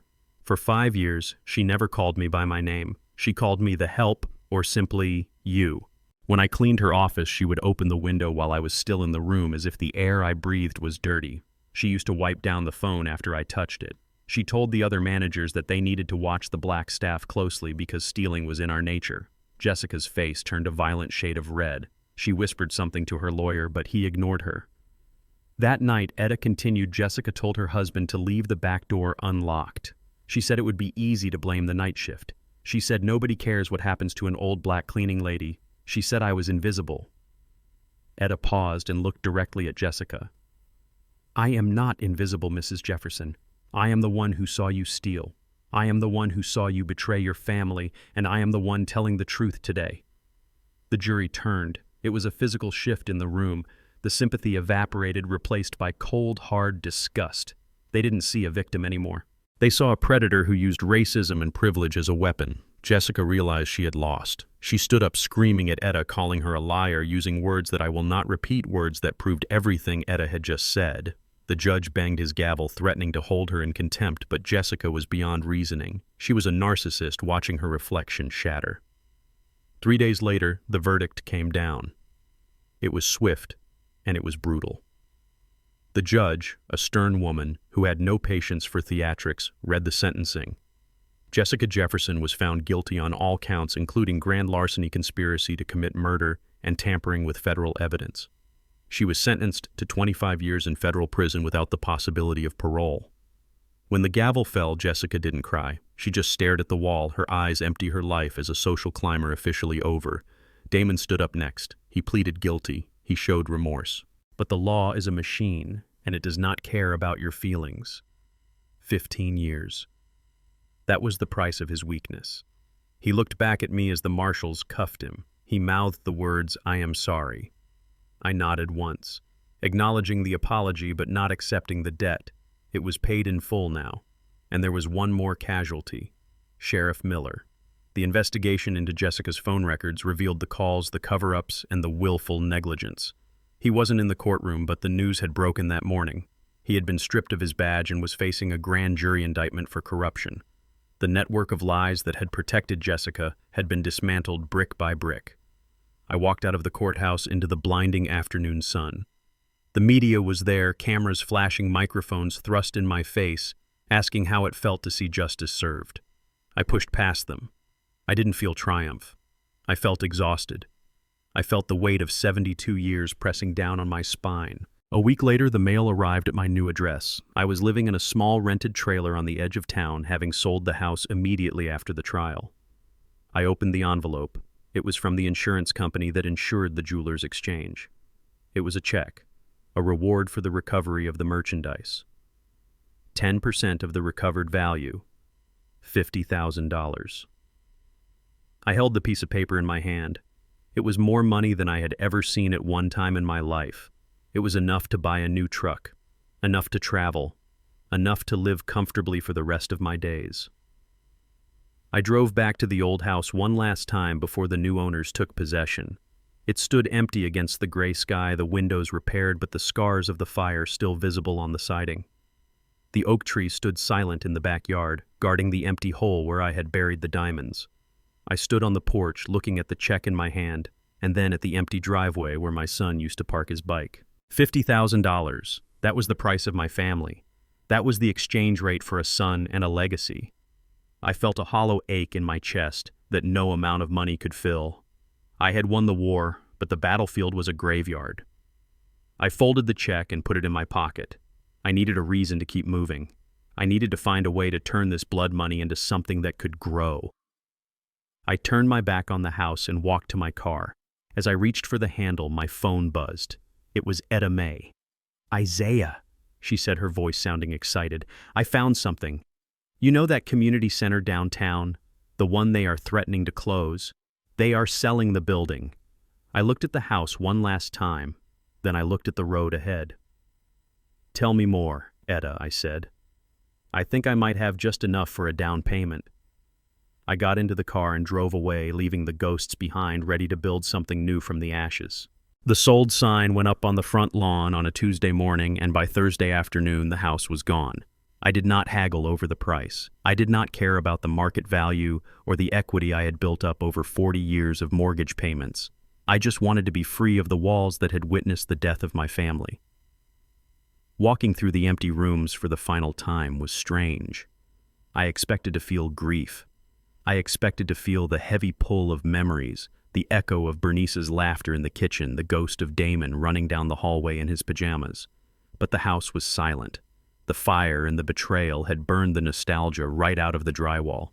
It was just a structure now, wood and brick and glass that held nothing for me but the stench of greed and the shadow of a son who had tried to bury me in my own backyard. I left the keys on the kitchen counter next to the final utility bill. I did not look back at the oak tree. I did not look at the patch of earth where the diamonds had been buried. I walked out the front door and locked it behind me for the last time. As I walked down the driveway, I felt a physical weight lift off my shoulders. It was the weight of obligation, the weight of being the protector, the provider, the father. I had carried it for so long I had forgotten what it felt like to just be a man walking in the sunlight. I got into my old sedan and drove away. I did not look in the rearview mirror. There was nothing behind me worth seeing. With the check from the house sale and the reward money from the insurance company, I had a small fortune sitting in my bank account. For a man who had counted pennies his whole life, it was a dizzying amount of freedom. I could have bought a condo in Florida. I could have moved into a high-end assisted living facility where they cut the crusts off your toast. But I did not want to wait to die. I had spent the last week fighting for my life, and now I wanted to use it. I went to a dealership on the outskirts of town. I walked past the shiny sports cars and the luxury sedans. I went straight to the back lot where the recreational vehicles were parked. I bought a 30-foot Winnebago. It wasn't brand new, but the engine was solid, a diesel pusher that sounded like a heartbeat I could understand. It had a kitchenette, a queen-size bed, and a windshield big enough to show you the whole world at once. But a ship needs a crew, and I knew exactly who I wanted in the navigator's seat. I drove the beast of a vehicle down to the bottoms, navigating the narrow, potholed streets until I reached the rundown tenement building where Etta May lived.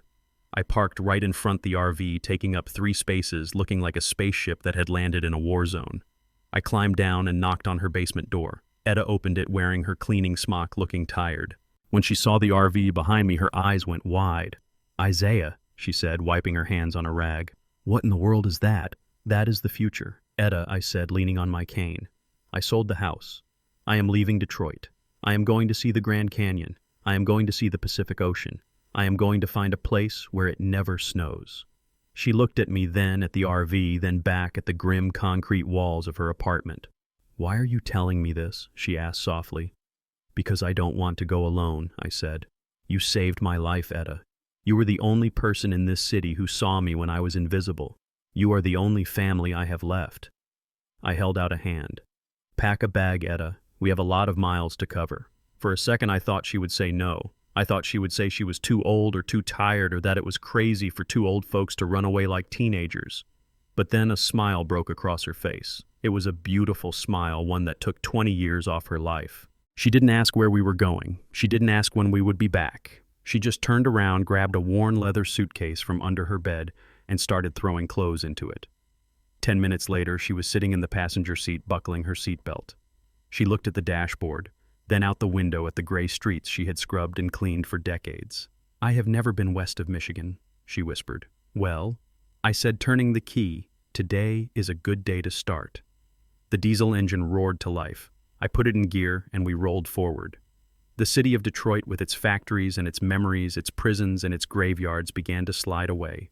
We hit the highway, merging into the traffic, just 2 silver-haired travelers in a house on wheels. I looked over at Etta. She had rolled down the window and was letting the wind blow through her hair. She was laughing at something on the radio. Then I looked at my own hands on the steering wheel. They were old hands, scarred, knotted with arthritis, but they were steady. For the first time in years, the shaking had stopped. The emptiness I had felt leaving the prison was gone, filled by the hum of the tires on the asphalt and the presence of a friend who asked for nothing but my company. I thought about Damon one last time. I thought about him sitting in his cell surrounded by walls of his own making. I didn't feel anger anymore. I didn't feel hate. I just felt a distant, quiet pity. He had chased gold and found iron bars. I had chased the truth and found the open road. A smile touched my lips. It wasn't a forced smile for a camera or a polite smile for a neighbor. It was real. It came from deep inside my chest, from a heart that the doctor said was failing but felt stronger than it had in 20 years. I turned up the radio. B.B. King was playing. The blues, but I didn't have the blues. "Ready?" I asked Etta. She looked at me, her eyes shining. "Drive Isaiah," she said. "Yeah, she. Just drive." And I did. I drove into the sunset, leaving the snow and the sorrow behind, finally understanding that home isn't a place you build with bricks. It is a place you find when you are finally brave enough to leave everything else behind. We spend our lives building shelters for our children, hoping to protect them from the storms of the world. But sometimes the storm isn't outside. It grows right under our roof, fed by greed and entitlement. I learned that blood connects us, but it doesn't define loyalty. Standing alone in truth is far less lonely than sleeping in a house full of lies. When you finally clear the snow from your yard, make sure you are ready to see what is really buried underneath. Sometimes the only way to save your own life is to let go of the hand that is pulling you down. We spend our entire lives trying to build a legacy for our children, hoping to shelter them from the storm. But I learned the hard way that sometimes the storm is growing right under your own roof. Blood might connect us biologically, but it does not guarantee loyalty. True family isn't defined by DNA. It is defined by who stands beside you when the house is on fire. I realized that it is better to live in a trailer with peace of mind than to sleep in a mansion with one eye open. If you ever find yourself holding a shovel in the snow to hide the truth from your own kin, remember this: you do not owe your life to the people who are trying to take it from you. Sometimes the bravest thing you can do is cut the cord and drive away. If you think I made the right choice by walking away from my son, hit that like button and subscribe to the channel, and tell me in the comments below, is there anything a child could do that would make you cut them out of your life forever? I'll be reading your answers from the road.